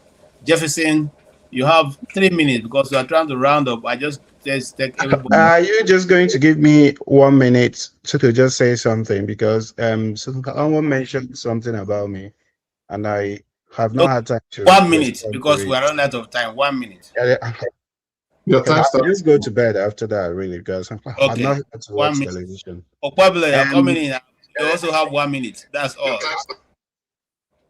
Yeah. So I think when Tony was talking, he said that I was wasting his time by giving a brief about the snake bite, that he would have loved his favorite doctor. I think he mentioned the name to address that. Yeah. So the thing is that whatever I say here is because, or what I said was because the snake bite issue was mentioned, and I didn't want people to run away with the wrong information. What I come here to discuss is politics. You don't know who I am, all right? My life is a very simple life. Okay. The reason why I come here is because of what we discussed here. But because they mentioned the snake bite, that was the reason why I wanted to weigh in. For you to say that it was a waste of time and that if there was anybody that had the whatever, the license to speak about it, that it was your favorite. Yeah, good and fine. You have the option of seeking a second opinion. But what I will tell you is that it is safety first for me. Whatever I will tell you is what I know that is a fact. What I will not tell you is a lie. You know, the fact is what I will give you. The ones that I don't know, I will say that I don't know. Okay. So you are free to seek a second opinion on whatever health topic you want, but you don't also have the right to stop me from giving my opinion here. Thank you very much. Okay, thank you so much. Stay humble, and that was a very humble explanation. I know that from your speaking, either you're a medical doctor or you have a lot of experience in that field. I'm sure you're quite connected in that direction. Because if you are not, nobody will call you to go and give a speech on snake bites. Anyway, having said that, let's move on. And like you said, people have the right to seek second opinion if they if they so deem. I'm not a medical person. I just told you of my Mano Bay experience at Boy Scout. We taught they taught us those things those many years ago. They may not be right, but that's what. And Chris made it good because in our communities, these snakes were there, but they never harmed anybody because there were local ways of treating it. Those people who are in the medical profession may not accept it, but those things work for our people. So you hardly hear of anybody who died of a snake bite in those communities. Anyway, thank you so much for being here. Stay humble. We appreciate your hanging out with us and your contributions. Jefferson. All right, thanks for having me. Good everyone.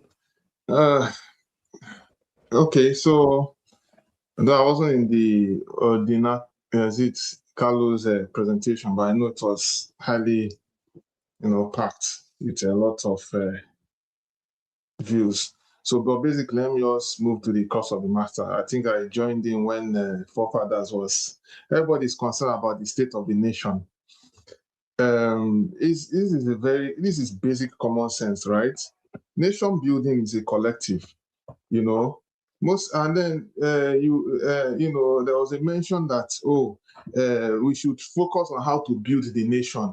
That why we talking about tribalism and religious differences, and I'm like, are we kidding ourselves?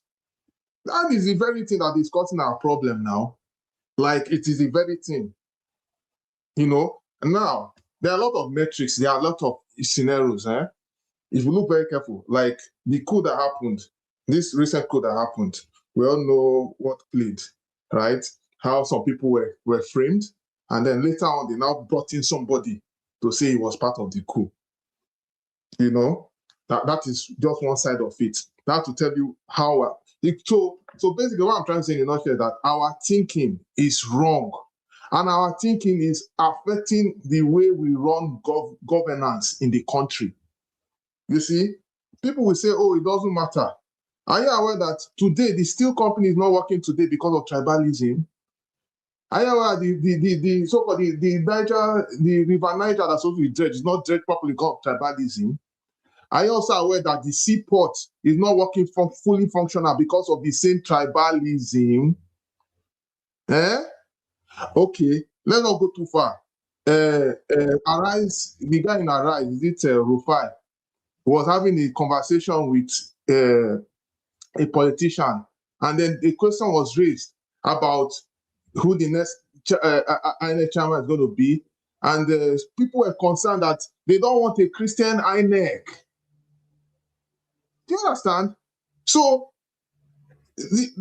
okay, let's not go too far.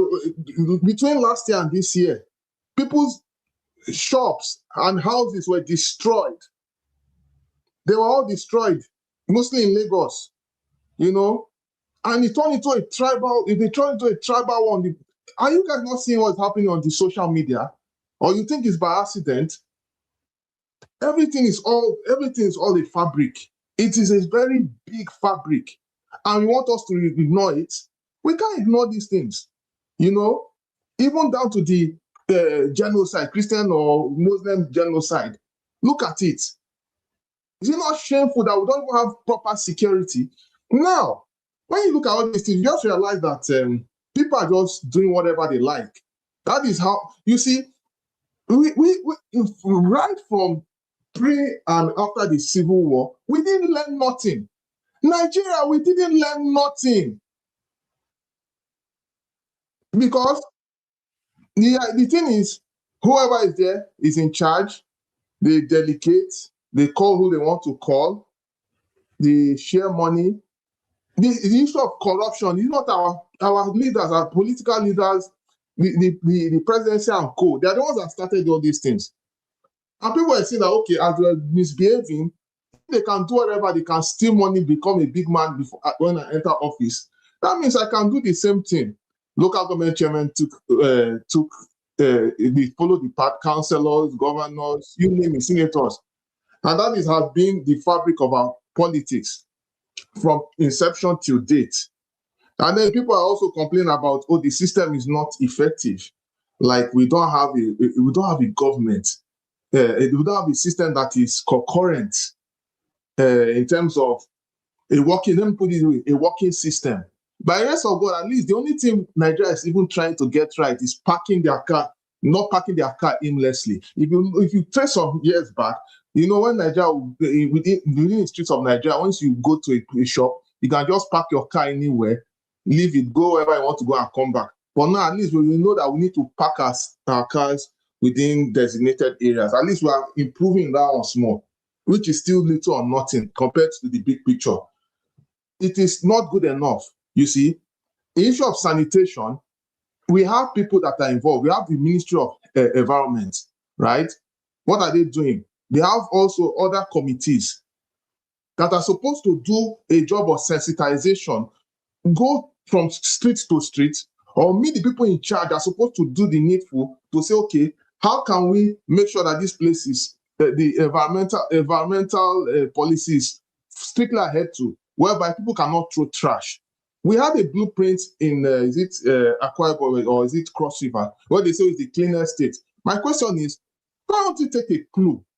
Why are we recycling madness? Do you understand? So that is, so at the end of the day, we are still back to the drawing board. All right. If we want to move forward as a nation, we need to tell ourselves the bitter truth. Drop some certain, because as it is now, the metrics of Nigeria being progressive is either the Yoruba man steps on the Igbo man, or the Igbo man steps on the Yoruba man, or vice versa. That is how we are moving the nation forward. That is the trajectory we are pushing out. We feel that until each other works against each other, that is the only way we can move as a nation. We don't even have a collective goal as a nation to have our back. The only thing we even get right is football. It's football we get right. Although even the same football too, if you watch this last World Cup, I need to stop you. If you watch this last World Cup, you will see that they were almost trying to blame a set of people for either the success or failure of the same football. But of course, we know how this thing plays. So, answer your own question. I won't say more Find on this. solutions. Thank you. Complaining Thank you. only. Find Thank you. solutions. Thank you so much. We are running out of time. Jefferson, we can't go there. I said 2 minutes. For us to come together and do the work. Some of us actually try to do the work, and we are solution oriented. If you check very well, some people in this nation. Okay, Jefferson, you have spoken enough now. Don't do this. I gave you only 3 minutes. I've spoken for 5 minutes now. I want to end the program so other people can equally have a bite at it. Okay, thank you so much, Jefferson. Jonaba, give me 1 minute. I want to hear from Ngo before you come to you. Yeah, Ngo, go ahead.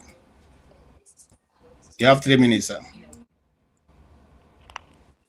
Hi, good evening, everyone. Good evening, KJ. Can you hear me?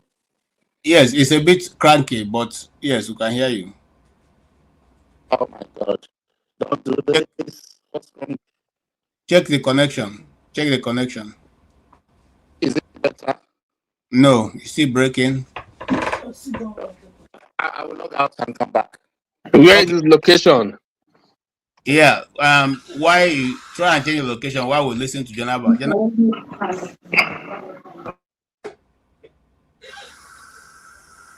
No.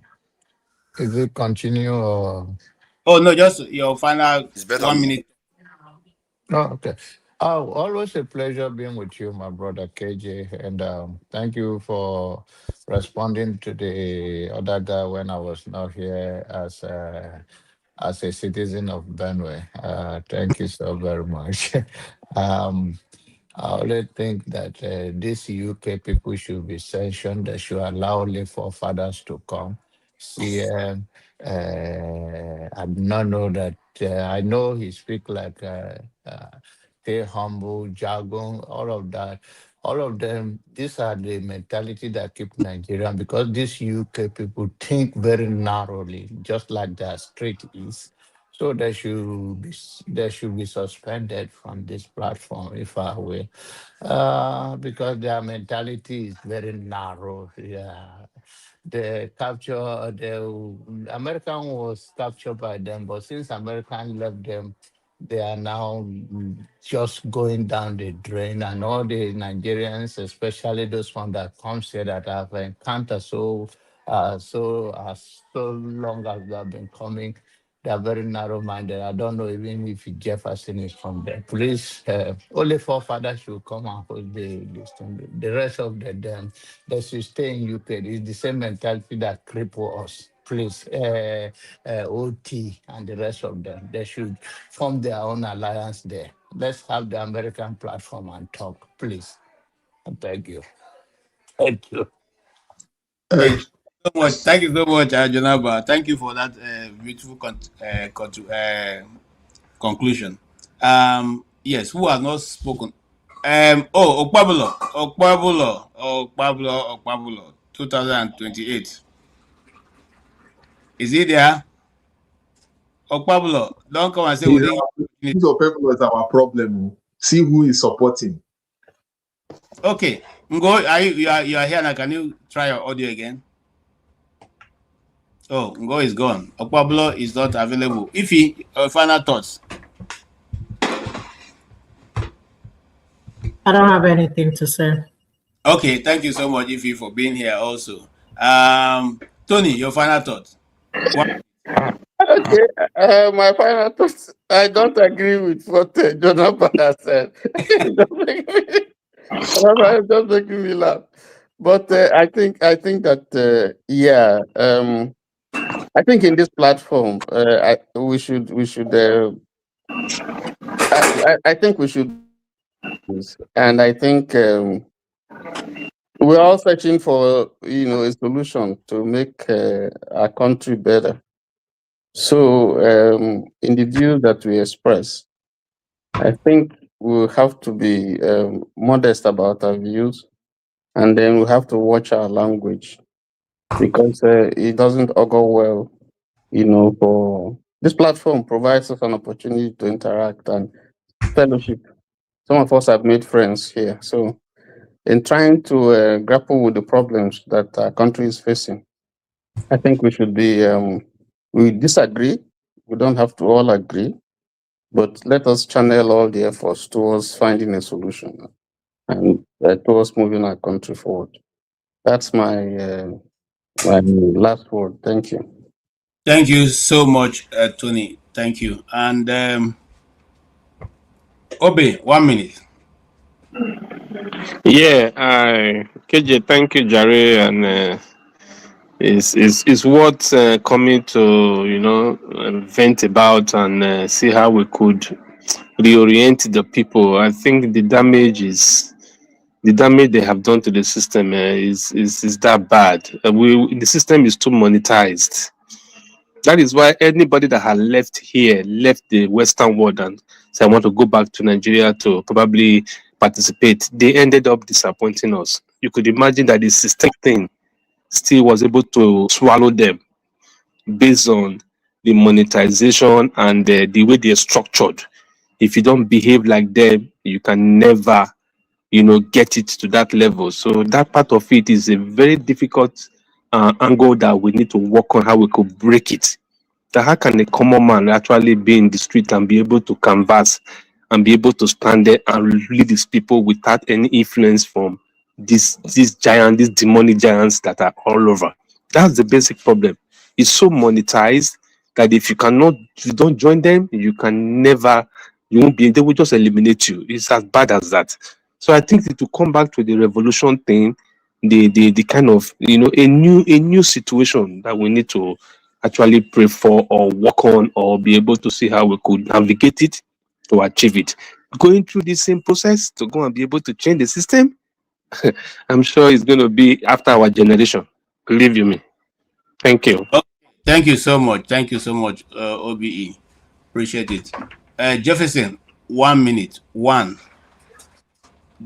N-O-N-E. 1 minute. Okay, I'll summarize real quick. Jonaba, I don't know about anybody else, but I'm more Nigerian than most people here. I'm looking out for the best interest of Nigeria.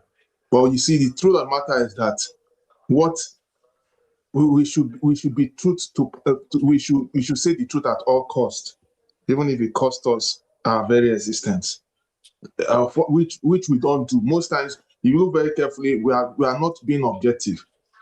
We cannot keep on pretending and say everything is okay when everything is not okay. So that is just what I feel. If you watch now, where we are right now is Nigerians, we are lying to ourselves. So we need to start telling ourselves the truth and also atone for the past. A nation that wants to move forward, we atone for their past mistakes, see where they got wrong, and move forward and see how they can do things different. So, because if we don't do that, I'm sorry, there's no way we can make any progress. That's my own submission. Anyway, thank you. Thank you so much. Forefather, you have 1 minute. Thank you. Obe said something that that I heard. He said, it appears nobody is doing anything about it. And that's the feeling you get on the ground. Like nobody's really doing anything to fix the nation properly. You don't get a feeling somebody's really doing anything. You see things happening, but it doesn't change what's on the ground. Everything seems messy, disjointed, and disorganized. And it's beginning to become a shame on all of us, to the point where African countries are laughing at us. What is a woman going to do anymore? When even African countries are beginning to laugh at Nigeria. And it pisses me off to no end, because Nigerians are actually good people. And that's the sad thing about it. Some of it, the records Nigeria have, I don't know how many nations that have them. The peacekeeping, the affording people cheap energy, helping people. The people that Nigerians have helped on this continent, you can't count. And yet, we within ourselves, we do everything to self-flagellate and glance at it constantly. Sooner or later, we have to start supporting people that are actually looking to do something about it. Because this political shenanigan that is going on in Nigeria right now, they are not serious people. I don't understand how ADC is doing what they are doing there. P2B is running around all over the place. The entire thing, they are just allowing Tinubu to run the whole place down. They're just allowing him to run everything. This guy shouldn't even have the right to be president. He got 37% of the vote and still managed to win because of this. Our people, I don't know, man. We are quite an unlucky bunch. We elect old people into office repeatedly that are sick. At least Trump at least he can talk. And he's troublesome. We are not making trouble for anybody. All we just do is say yes sir to everybody. I'm getting fed up of this, and I really hope that many Nigerians are really getting to the top of their neck, because the reason why we don't do that is because every time we want to do something, it becomes about tribalism, it becomes about religion. Instead of us to actually hold these people accountable, all of them are in the north, east, west, south. All of them. All of them are part of it. We have to hold all of them accountable. Thank you. Okay, thank you so much, forefathers. Thank you for that conclusion. Ngo, You have 3 minutes. I'm giving you 3 minutes because you have been trying to get in and not getting in. So 3 minutes to make it. Yeah, thank you, KJ. I hope my it's not as bad as when I was using the phone. I didn't want to come in, but when I heard Four Fridays had just arrived in Nigeria and he was talking about his ordeal, I felt I needed to log on and just commiserate with him. Nigeria's situation is very sad. I don't know if we have hit rock bottom yet, but I think we are. If there is another pit to dig, I think then we're in big trouble. The main thing I would like to say is people like to talk about issues with regards to religion and ethnicity and just brush it off as if it's not important. I think part of the problems, part of the reason why we are here today is because of religion and ethnicity. First Republic was truncated, and subsequently we've had many issues. We went to a war for 3 years based on ethnicity and other factors. We've had coup and counter coups. We've voted across religious lines. In fact, some people have been targeted and killed at the moment strictly because of the Middle East religion they believe in, something that is not something that is Asian to us. So I think we can't separate religion and things like ethnicity with our current reality. Just recently, I heard a minister in Tinubu's cabinet. She said that a Muslim, Fulani, Kanuri, and or Hausa person has to be on a ticket, either as a president or vice president, for anything to work. And it kind of struck me that, okay, that the minorities in the north were in truth not really minorities, because when you combine their population, they are quite significant. Close to 60 million people or so do not have an opportunity to be any other thing apart from numbers. So all those things, and then when you come to the south, you can see how ethnicity has completely divided the country. So all those things accumulate and they end up with a group of people that do not buy into the country. For Nigerian to make progress, there has to be that buy-in. There has to be that sense of ownership in the country. And people simply don't care anymore. People don't care because most of them do not have a voice and they cannot be allowed to express themselves.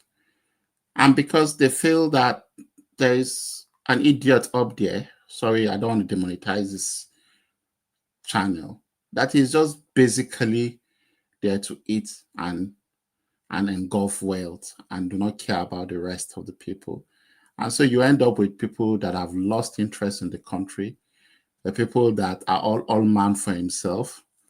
And that's why when people get into offices, they want to embezzle. Corruption has become endemic. So there's no running away from it. I think, how do we solve the problem? I think the first thing we have to do is to discuss what sort of society do we want to live in. And we keep running away from this thing. Nobody wants to take the bull by the horn. I think that's what we need to do. For time, I will just hang up here and okay. Thank you so much. Thank you for trying to round up also, because I know time is pressed. We're supposed to end the show in 3 hours, but we have done 3 hours 28 minutes, which means that I won't have any salary for this month. So, CM, if you can give us only 3 minutes, so we can round up. Thank you, sir. Okay, I can swear to give me a question. I didn't. Thank you, KJ. Sorry, I couldn't make it to Odinkalu's session. I tried as I could. My system keep logging me out. So, what I will only ask is, if you give me a direction, tickle me in one direction, then let me see what I can say. Since you are rounding up. Okay, you can actually round up or talk about what Odinkalu spoke about, or the Soludo market brouhaha, God.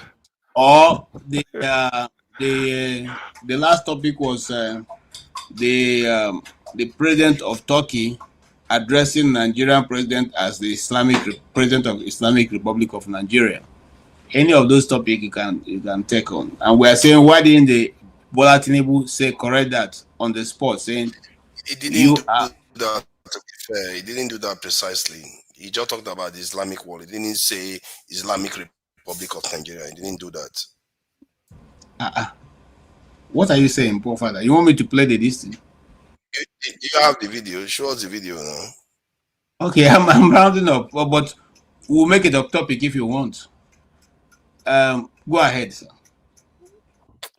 Anyway, let me talk about. Hold on, just to add a bit. You see, sometimes when we come to this channel, the same things we say. You people push back, and when you push back, and later on it is published and it is brought to you see it yourself. Unfortunately, I'm now tired of pushing back because I just let you people meet the truth out there. Most of what was said, because when you want to make such a claim, you want to present the evidence directly, because it's a very, very incendiary claim you are making. You are saying that the foreign leader is calling Nigeria an Islamic Republic. And that's an incendiary statement. So by making this statement now, it was done. It's new to you, father. Not true. Wow. Okay, please go ahead, Sian. Okay, play it now. Just use this time to play. No, I can't go ahead. Talk. Just you can. If you have it played, I think that is should be more educative than whatever we say. Hello, KJ. If the video is ready, play it. That's okay. Let's learn. It may make more sense than whatever we say. I wanted to lash Soludo further. I don't want to go on the way he handled yeah. Okay. So on this Soludo matter and the honest, I think we've already most of us are in agreement that the way he handled it shouldn't have been. There's no need for all those threats. Nobody is at war. Inviting soldier against protest. No, all those things should be stopped. It should be stopped. You don't. As a governor, that's where I lost interest. Yes, you go and dialogue with them. After all, the Enugu or so, IPOB issued a letter that they never asked anybody to stay at home. It's as simple as that. The Directorate of State. So, who is cashing in on all those type of things and trying to cause mayhem. Soludo should not fall for that type of thing. He's better informed. Okay, people will lose cells for one day, which is Monday. Now you made them to lose 1 week. Is that not counterproductive? It is. So that is where people are saying no. You got it wrong. The way the approach is very bad. It's agberoic, like some people may say. It is. So yes, it's agberoic. Even when he's not wearing jeans and t-shirt. So why be and the trainers? And they wrapped one roll of Indian hemp. So that's your governor. That's your governor. Yeah. Now, of course, he's even next door. He's from my local government. Safe. Agwata, we all come from. So the thing is, the way he handled, that's what people are saying. That is pointless. It doesn't mean, because since IPOB has issued a letter telling him that, look, all these things, they're not doing it in our name. And all those things, that wins the case. So the case is clear. So why all this drama of you level the down, you start is uncalled for. It's uncalled for. That's why people are still blaming. Today is already Monday by UK time. Okay. Who knows what will happen today? And we don't want any bloodshed. That's what I don't want. Hold on. Please listen to this audio.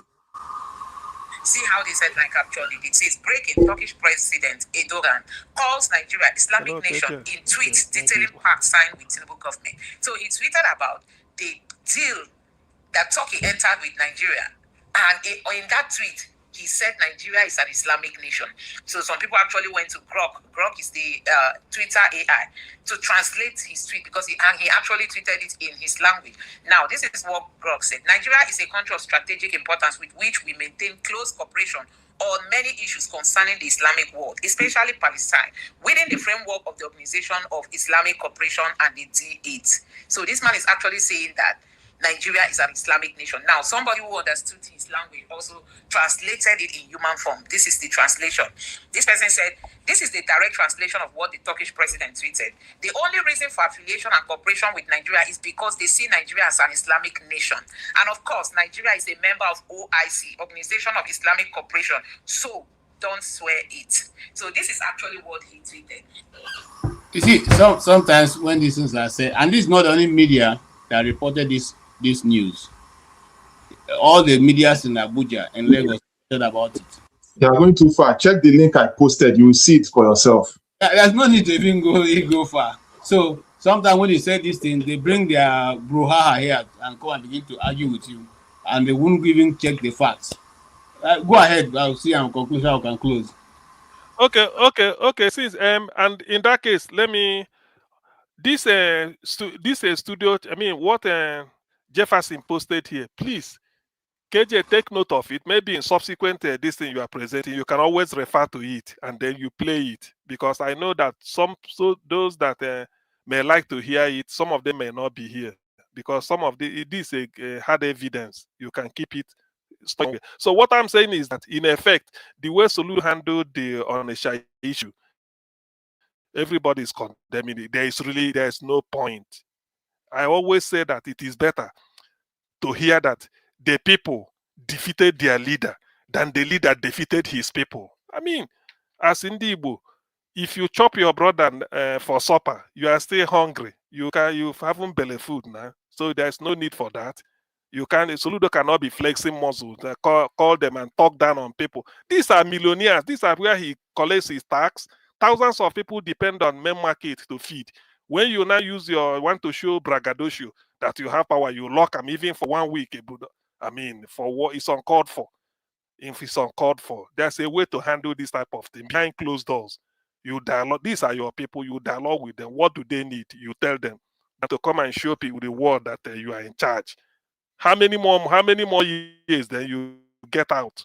So is that why you should come and worry people? At any point, I always side with the people. They say they empower tussle. Don't side with the powerful. Always start. Huh?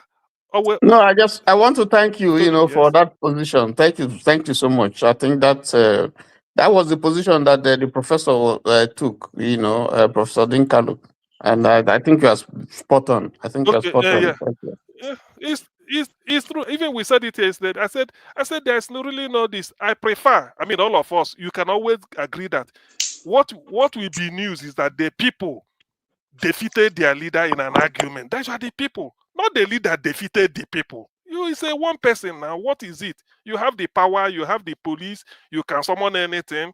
But one thing he forgot to know is that as an economist, more than 1,000 people, that is individually, are doing business there, and then up to 10,000 dependents on those people again. In fact, main market is the largest employer of labor in Anambra State. No industry employs more people than that. If you count Innocent, you count Chikasin and all those ones, Kutix in Nnewi, Axis, you go to Headbridge Onitsha. Look, that market is the short. It's like industry on its own. So when you shut it down, you are cutting your nose to spite your face. Okay, what if you now come and they go and tell the people, look, I won't pay tax. I will remove that day I didn't do. Then you start, no, Soludo didn't. I do not support his approach. There should have been a better way. You go behind, and then the people will sort it out. Everybody will mellow down, because that is what you do. You want people, business life must continue. Than for you to now go and say, look, start a call press conference, speak Asuro Ivobago, Asuro Ivobada, Asuro Guy, all those ones. Who are you impressing? People go down, they laugh at you. I'm not happy about that. Well, okay. KJ, thank you very much. Thank you so much. Adam is here. Let me yield to her. But yes, Adam, I yield my time to you, so you are owing me in case next time you pay me back. Yes, Dr. CM, there was There was. Okay, go ahead, Adama. No, I had a question for Dr. CM and for those of us that reside from the state of Anambra States. And I want us, when we're having this conversation, can we be broad I'm not. and Is it let's be only me? realistic? You are muted though. I don't know whether it's me. Oh, can you hear me? Somebody tell Dr. her CM, she's muted, or is it me? can you hear me? Adama, continue. Yeah, we can hear you. CM is you. It's you that we can hear Oh, that one. Check can you your hear me? Oh, okay. yes. Adama, sorry, I didn't get the question. If you don't mind, because I mean, can you The question I recap have or for those of us that reside in man, Anambra this my State, network. Dr. CMC network ga na-ehepụ kwa mata o Chineke na network ga makwa m ihe a ga-emekwa network ga ndị a nọ UK network ga awụkwa ya atọ. Dr. Adama, do you want to contribute? Adamu enyere m aka na so CM, can you hear me? Yes, I can hear you. I can hear you. So yes, I can hear you now. Why can't you hear Adama then? Yes. If in there, one day, mama, dalu, so. I don't see Adam only. Okay, Adama, while CM trying to sort that out, I'll go to forefather interference. Forefather interference, you have 3 minutes. Uncle KJ, we're not saying about forefather interference. I'm coming back to you. Okay, sir. Go ahead. You mute me now. That's why. Go ahead, forefather interference.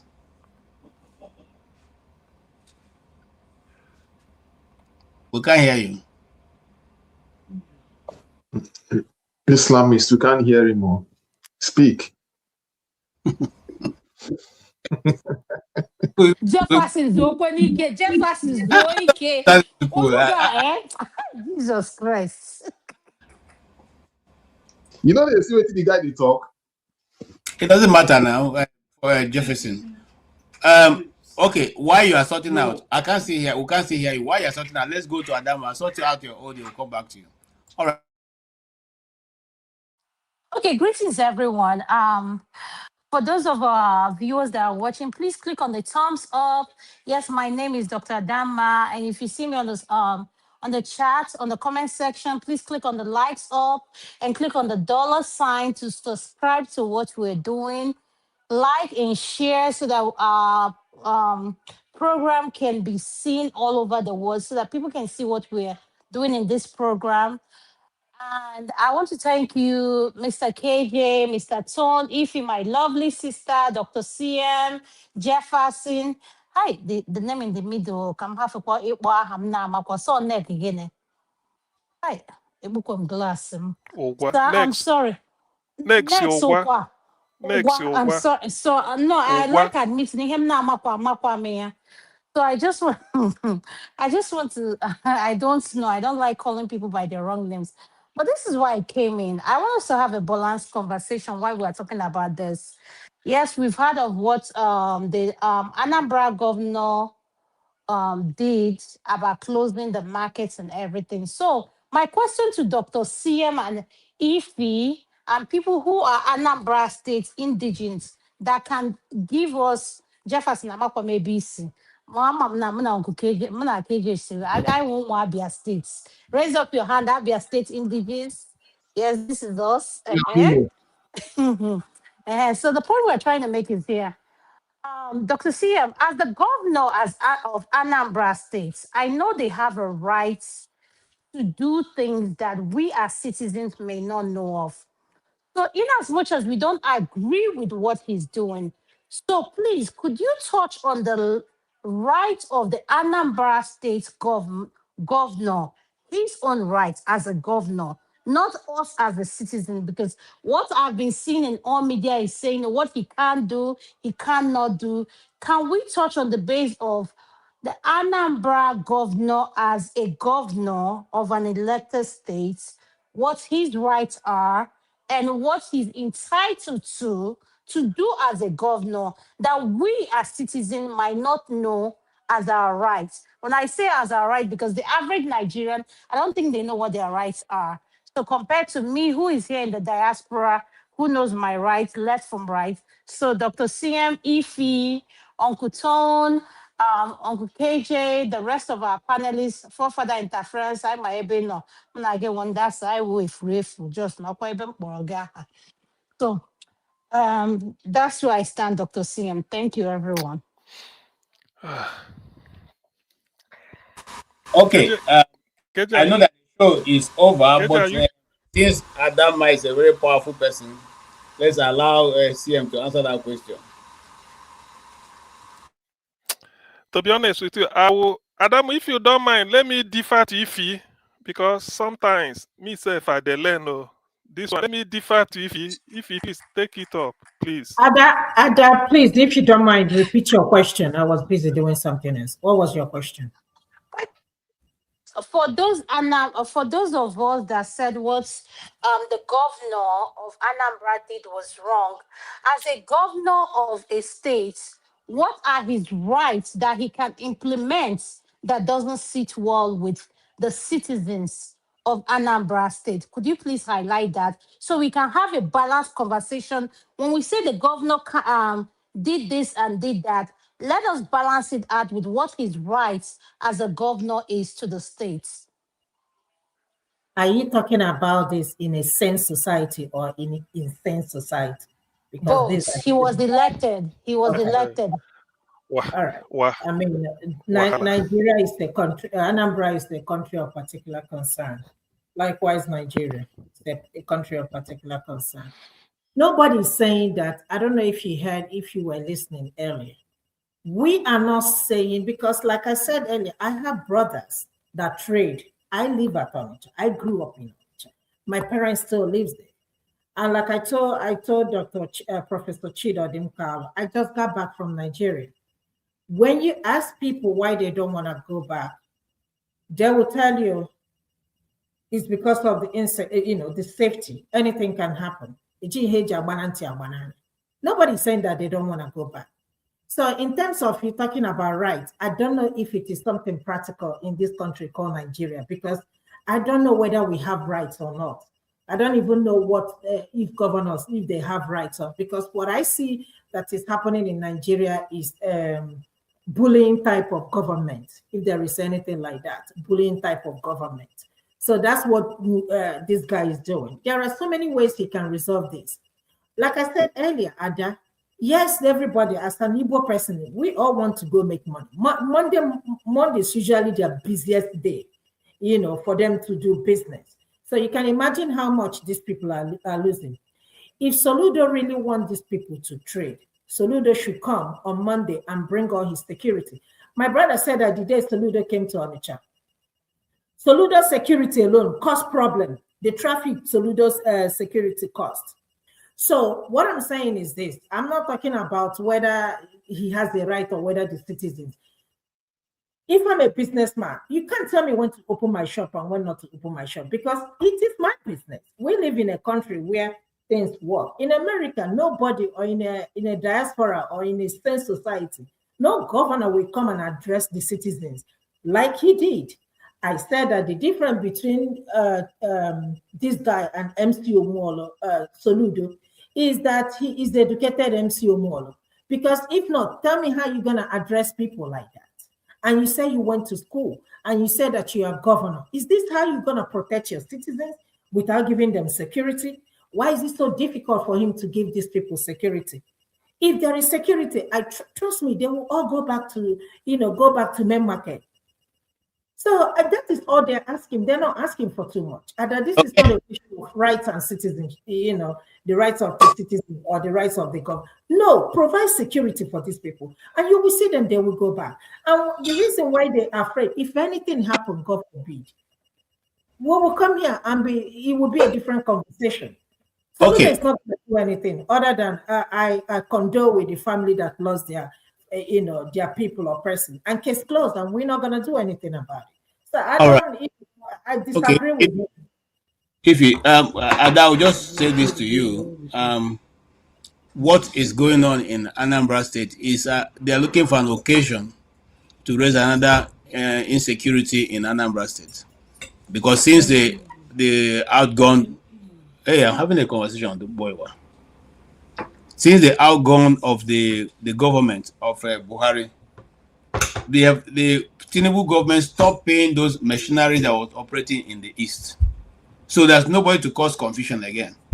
So they are looking for an occasion to say the people of Onitsha are no longer behaving well, and they will send in the army, just like he tried to do. And when the army go there, they're not going to look for who is right or who is wrong. They begin to just do whatever they want to do on the people. If you say as a governor you are losing 8.1 billion every Monday, and then the people are not coming to their shop, and the best idea is to shut it down for 1 week. So if in one day you are losing 8.1 billion, and then you shut it down for 1 week, how much will that be? As an economics, have you taken the best of actions? Why didn't you say to the people, why are you people not opening? And the people tell you there's a security problem. You came with 2 armor tanks. Those armor tanks you brought, why didn't you say, okay, every Monday, this armor tank, this is my security I brought today. One will be on this side, this will be, and the army will be everywhere, so that those who want to come to the market will come. Why didn't you do that? Since you EGC along, since you are OGC along, why didn't you do that? You see, Okay, these are the things we are saying. KJ, I understand what you're saying. This is what I want to say, why I came in. If the people of the South can sit on Monday sit at home for how long? I don't know how long. And I'm saying this to be transparent. What is wrong with the governor coming in and saying, okay, sit at home for as long as you want, based on his own terms and condition? The only difference is that his terms and condition doesn't suit the people. So let's have a balanced conversation here. As a governor, if you're elected in the state of Georgia, wherever you are, there is a right as a governor you have to To take force out on people to work. hold on now, Uncle J. I said to you, the people of Abia State, the state me and you belong to, including Anambra, all of these states, Imo states, they sat at home for how long? I sit at home under the name of Nnamdi Kalu. So Dr. Soludo, whatever his the governor is, came in and said, okay, what I want you guys to sit at home based on this thing or whatever he took. I want people to go back to Ingengen Media. Ingengen Media did a coverage on Wednesday or Thursday, if I'm not wrong. He brought in someone, and that man spoke so eloquently. It was a balanced conversation where you can see people who work for Anambra government and the people, where they broke it down and said, he as a governor has the right to come in and say, oh, I want to shut down the state at a particular this thing. So all I'm here to say, as we are having this conversation, let's have a balanced conversation where we as the people can say, if the South people, the East, the South people are sat at home for whatever, for Nnamdi Kalu or whatever we're promoting. And Governor Soludo is saying, okay, Onobiaziwa Basit is there at home till whenever I want you guys to go back to market. No, it's not his right. I just want to stop you there. I don't. You see, Okay. let's. I think the governor is testing boundaries. It's not. It's not his right. Apart from that, the other people didn't Mba of Enugu State try it. How did it end with him? Did the people stop doing that? No. All you need to do, if you are an intelligent man like Oti did, is to offer the people security. So okay, we know that, because we know that the people operating in the east are not Igbos. That we know that they are hired mercenaries, as they are trying to do now. They are trying to do it again. I'm saying it here now. They are trying to do it again. So now, those people we know, and so when that money was cut off, that disturbance was no longer there. Abia State, Alex Oti made sure he spoke to the people, and they were able to fish out those who are disturbing the community. And everybody is doing whatever they want to do. So if you go to Imo State, Abia State right now, those who are sitting at home, which they are still doing every Monday, they're still doing it. Not everybody opens, but they're not stopping anybody if you want to open. But people still sit at home. Adama, I want to let you know that there's nothing the Igbo people will see now that will be too much. All our parents lost everything they had. They were not giving 20 pounds. There's nothing we will see now that will be too much. So let nobody tell us what Soludo is doing is trying to please his puppet masters. Okay? He wants to show that he has muzzled the Anambra people into doing what he wants so that he can use that at his bait, at his chest when he's demanding that he should be given the opportunity to run for presidency. He's looking for a next job. That's what he's looking for. And he's going to be disappointed because you don't coerce Igbos. I say it again on this channel. You do not coerce the Igbos. You negotiate with them. You sit down and say, this is why we should do this. Nobody coerce anybody. I was telling Chim here, the richest man in my community couldn't coerce anybody to give him chief. The day he came to do his money, they told him that the person they're going to give chief was the guy who didn't even have apart from going to secondary school, he didn't even have any position. He wasn't even working. That's the person they put him to contest against, and they flooded the richest man. They didn't give him. They voted a young man to be chief to go and represent us. We are not here to celebrate money. So you don't coerce the people. You just tell them the reason and they will support you. Don't try to come and lie to us that you are doing that. Since when? You Soludo went to Nnamdi Kanu that now have become your enemy to seek to get elected. You are the one presenting paper when you are doing a book review of I forgot the book title you are reviewing, where you say that the elite of the Igbo land need to sit together to understand the cause of the agitation, which at that time before you became governor, you saw it as reasonable. Now you become governor, it's no longer reasonable, it's no longer something that will be looked at. One Nigeria is best for all of us because you are now sitting on top of the honey pot. Abi? That is always the issue of the elite of Igbo land. It's not a new thing, so it's not even the first person. But can I just add one thing? Yes, please. I think his problem is communication. He didn't communicate. You know, he had a good intention, but he didn't properly communicate with the people in the way that makes sense. And two, he also speaks of relationship. I think he has a relationship problem with the people he's governing. Those two things, I think that's also part of the problem. And I want to put it on record. Adam, anytime you see anybody who is a non-Igbo praising an Igbo man, that's because the person is dancing to their own tune. They don't praise the people who are not. I'm telling you, I lived majority of them. Are you sure? Are you sure? No. Tell me one. This one I asked my question. Dr. CM kept quiet and said, Adama, so I want to hear from him. Okay, no, I want to. Adam, okay, let me say this. Because of your request, you see, perception is much more important than reality. Yep. If Peter Obi is faced with this situation, he will handle it differently and will achieve the same result that Soludo want to achieve. So I don't know. Am I coming out? I don't know because this network. I don't know whether I'm coming. We hear you. We hear you. I just not managed to get the. I hear you. I don't know why you're communicating. Okay. Okay. Dr. CM, we can hear you. Internet is not. Do something now. Do something. Do something for it. Do something for that. Our people, the Igbo people say anybody will go on and make it pay papa. No be the first son. I ain't go carry everything. Say anybody will get on make it bury him papa. That's how Igbos they talk. It doesn't mean saying a first son go do it. So what I'm saying is that if Peter Obi is faced with this problem, the way he will handle it will be different, but he will achieve the same result. That's what we are saying. So it has to do with Soludo's, that braggadocio. That's why people are now using opportunity to say anything. He shouldn't do that. The main thing is that IPOB has issued a letter that they did not. Nobody is doing it on their behalf. So that is apart from that. Now, Soludo now trying to ride the wave of popularity to show that you're big man, they can flex muscle. You may think he's making a point, but invariably he's dragging his reputation to the mud. That's what we are saying. I think from what KJ told you, Maybe somebody is beating drum for him to go and deal with your people, because that is where it starts. In Imo State, Hope Uzodinma has to go and invite military to be shooting people at Yolo for no just cause.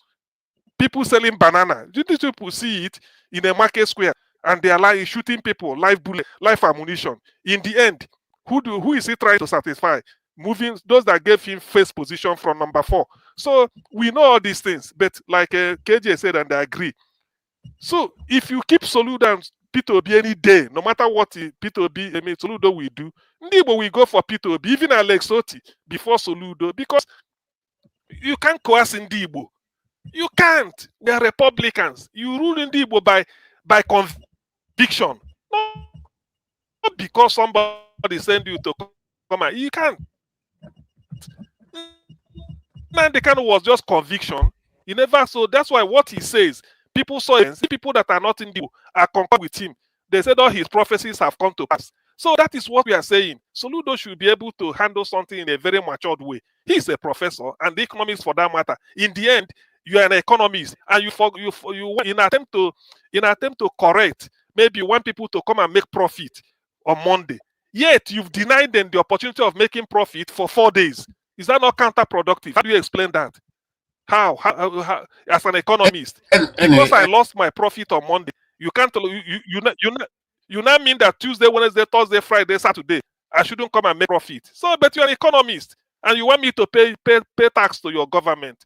No, Soludo messed up big time, to be honest. Okay, He messed up. gentlemen, I can't slice it any other way. He messed up big time. Adama, that is my take. Then later we'll talk about the other one. Thank you. Because Adama, you brought up this topic that have taken another 1 hour. So you are going to pay me money. I'll send my account. What did I do now? I just came in. No, what did I I'll do? send my account. Tony, I wanted to stop. Let me exit easily, please. Let me exit. No, don't all right, let's hear from. I speak the truth. Can you guys hear me now? Yes. All yes. right, thank you. First of all, Jefferson, you don't get sense. So, but yeah, Adama, your head on your own.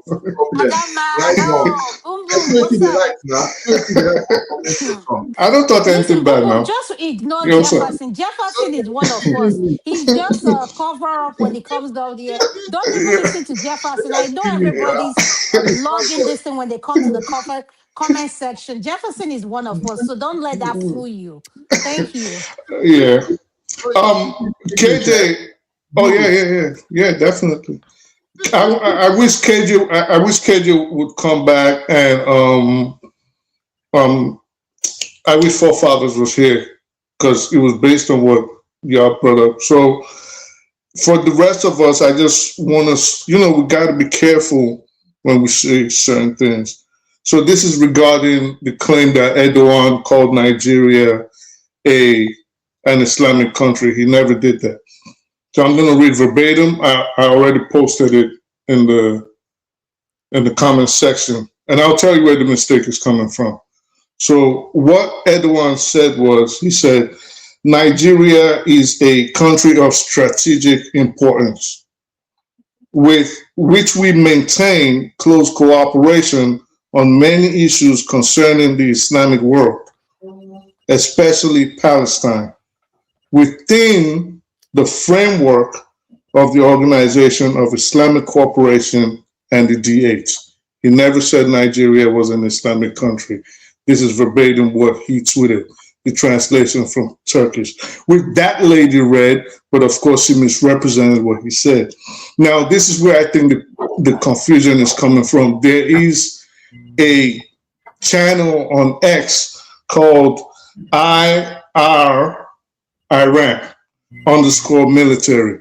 So what that channel does is it promotes Iranian military news. It is not affiliated with the IRGC, the Iranian government, or the Iran country itself.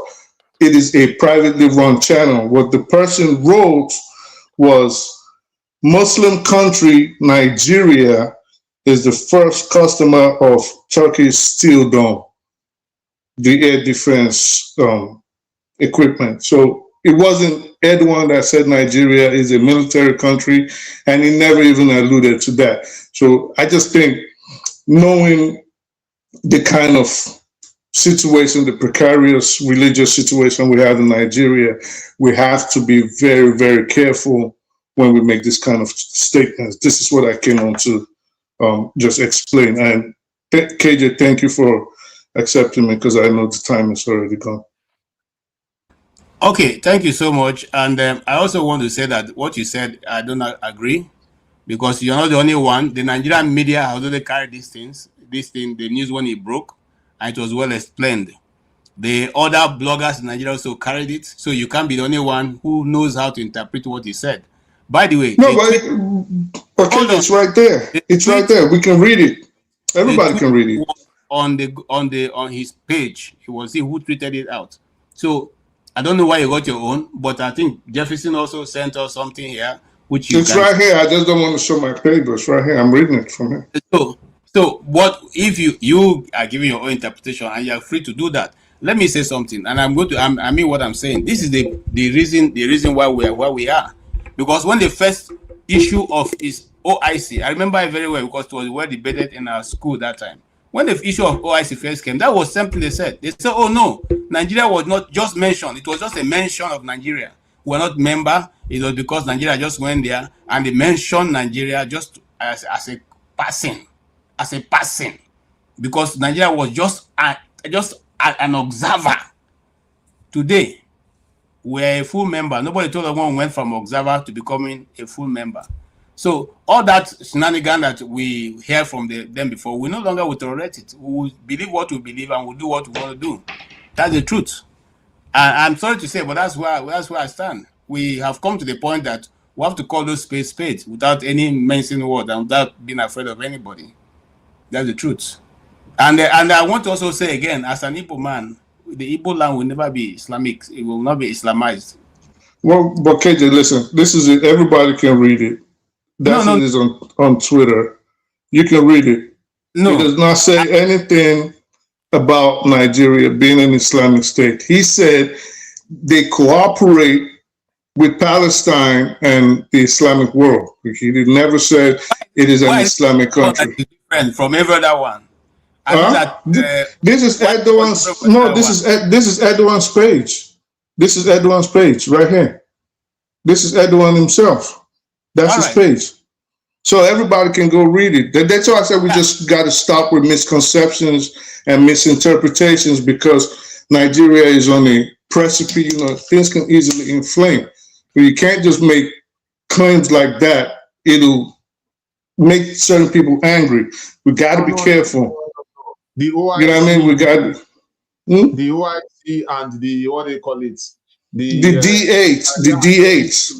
At the D8 or whatever you call it, all those things. Are not all Islamic nations? Yeah, listen. Well, no, well, for the OIC, of course, is an Islamic organization, but what we're arguing, let's just be factual here. No.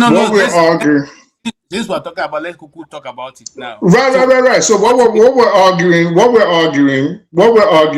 or what we're discussing is not if they are Islamic organization, if the OIC is not an Islamic organization or not. It is an Islamic organization. But the D8 is not entirely an Islamic organization. But that's not what we're arguing. We're arguing about Erdogan's statement. KJ, let me learn. What we're arguing is Erdogan's statement. Did he or didn't he call Nigeria an Islamic state? And as things stand, he did not. He didn't even imply it. And that is not, I mean, come on, anybody that has a basic comprehension level can see that. That was never implied at all. I don't have basic comprehension level. I'm not talking about you, but you know what I'm saying. You know. I'm not the one who maybe sometimes when I meet you, you teach me how to comprehend. Okay, KJ. All right. Having said that, I think we have given him the opportunity to put his own. The rest is for everybody there to go out and do your research.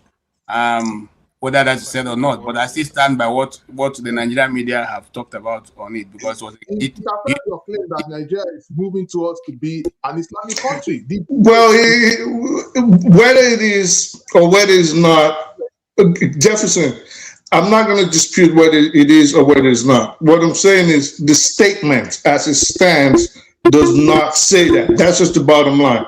So it may be Nigeria. Why I have a problem with what you're saying is this. The particular registration I talked about it even got somebody that speaks the language and interpreted it in the context of what they had said, and said the same thing.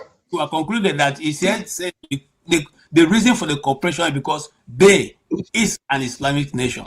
Now, listen, whether that's right or whether that's wrong, I'm not disputing that. What I'm disputing and what I'm standing on is the claim that Erdogan called Nigeria an Islamic country. And I'm saying again that he did not. So if your feeling is that Nigeria is moving towards being an Islamic state, I'm not going to dispute that. And if Jefferson's position is that, well, these are all things to make Nigeria Islamist, I'm not disputing that. I'm disputing your claim and Jefferson's claim and the lady's claim that Erdogan categorically called Nigeria an Islamic country. And the evidence we have before us right now says he did not. That's what I'm saying. So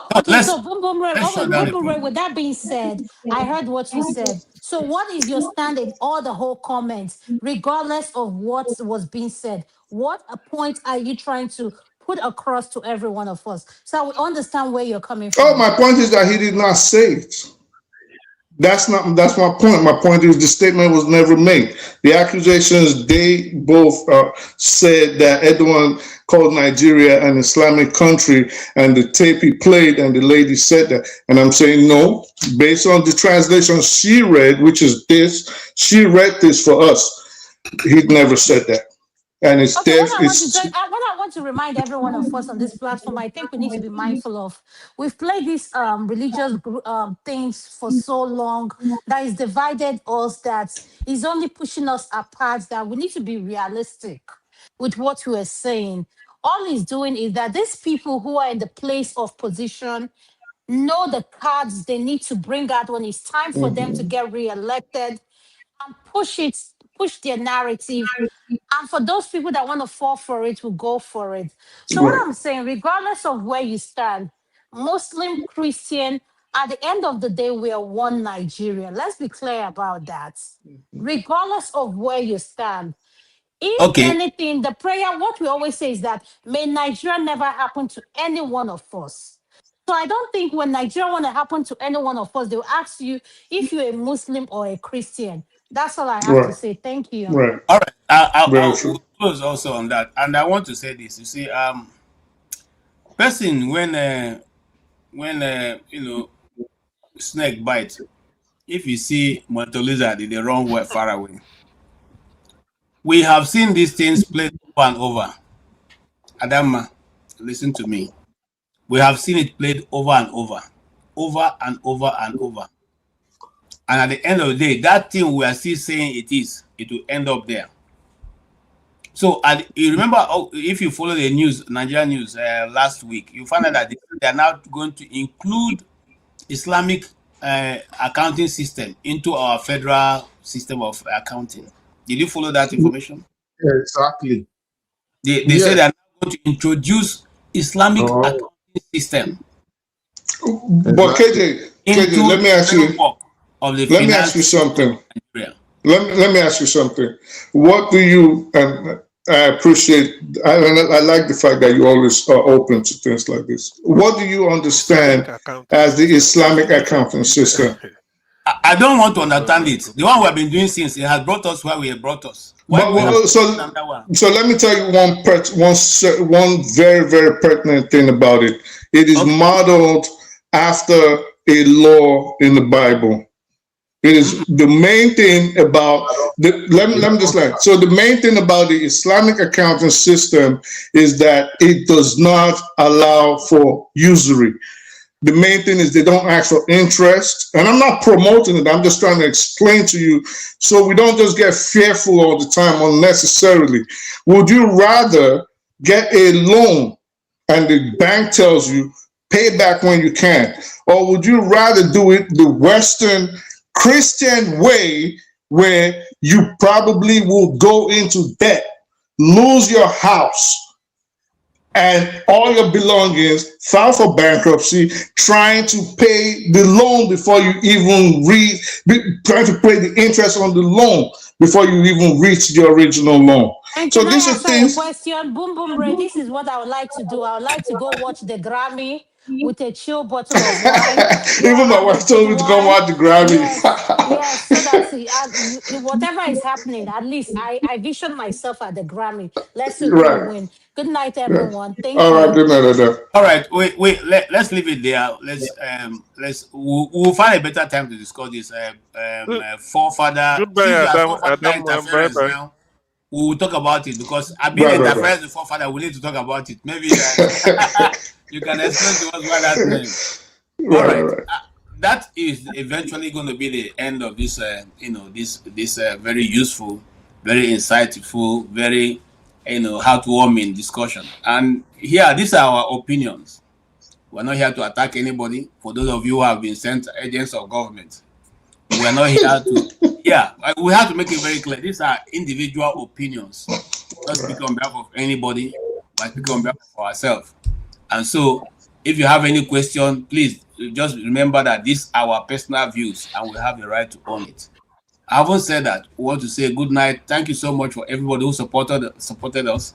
Please, if you have not liked the broadcast, go ahead and like the broadcast. It will help us. It will help the channel also reach more people so that we can have more coming into view. The more the merrier. I thank you, Joseph,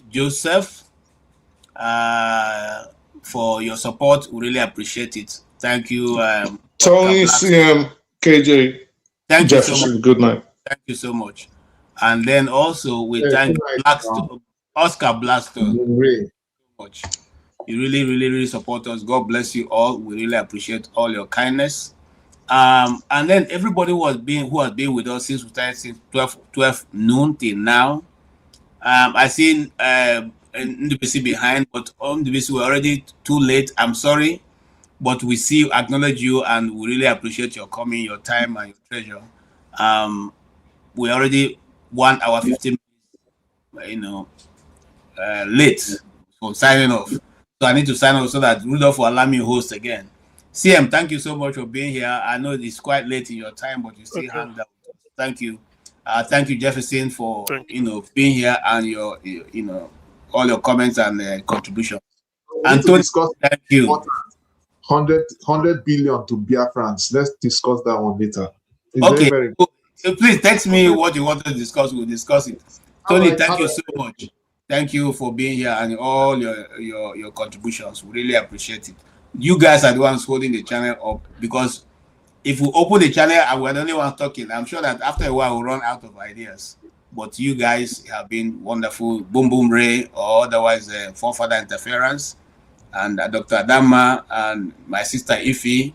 Thank you so much for all your coming, and all those Ngo and the ones I cannot remember now. Thank you for all coming. Forefather, yes, was here too. Thank you. Everybody on the keyboard, we thank you. For those, that guy who said my tie is Fulani Cutlass. That I've not heard that before, but thank God I have a Fulani Cutlass tie. I thought it was a good time. So, it's a nice time. It's a nice time. Well, It's shiny. he said it's a Fulani Cutlass tie. Just come and let's enjoy it together. Let's if it's the jabbing that is your own, it's okay. It's welcome. Thank you so much, Dr. Damages. I appreciate all of you. And on that note, I would say let's call it a good night. And I have this my uncle. I don't know whether I hope they will one day call me for to order, but our uncle will send us out. So thank you all and have a good night rest. 1,911,844,833 naira and 46. I'll take that again. 1,911,1,000,000,000 911 billion, 844 billion, 1 trillion. This money is too much for me.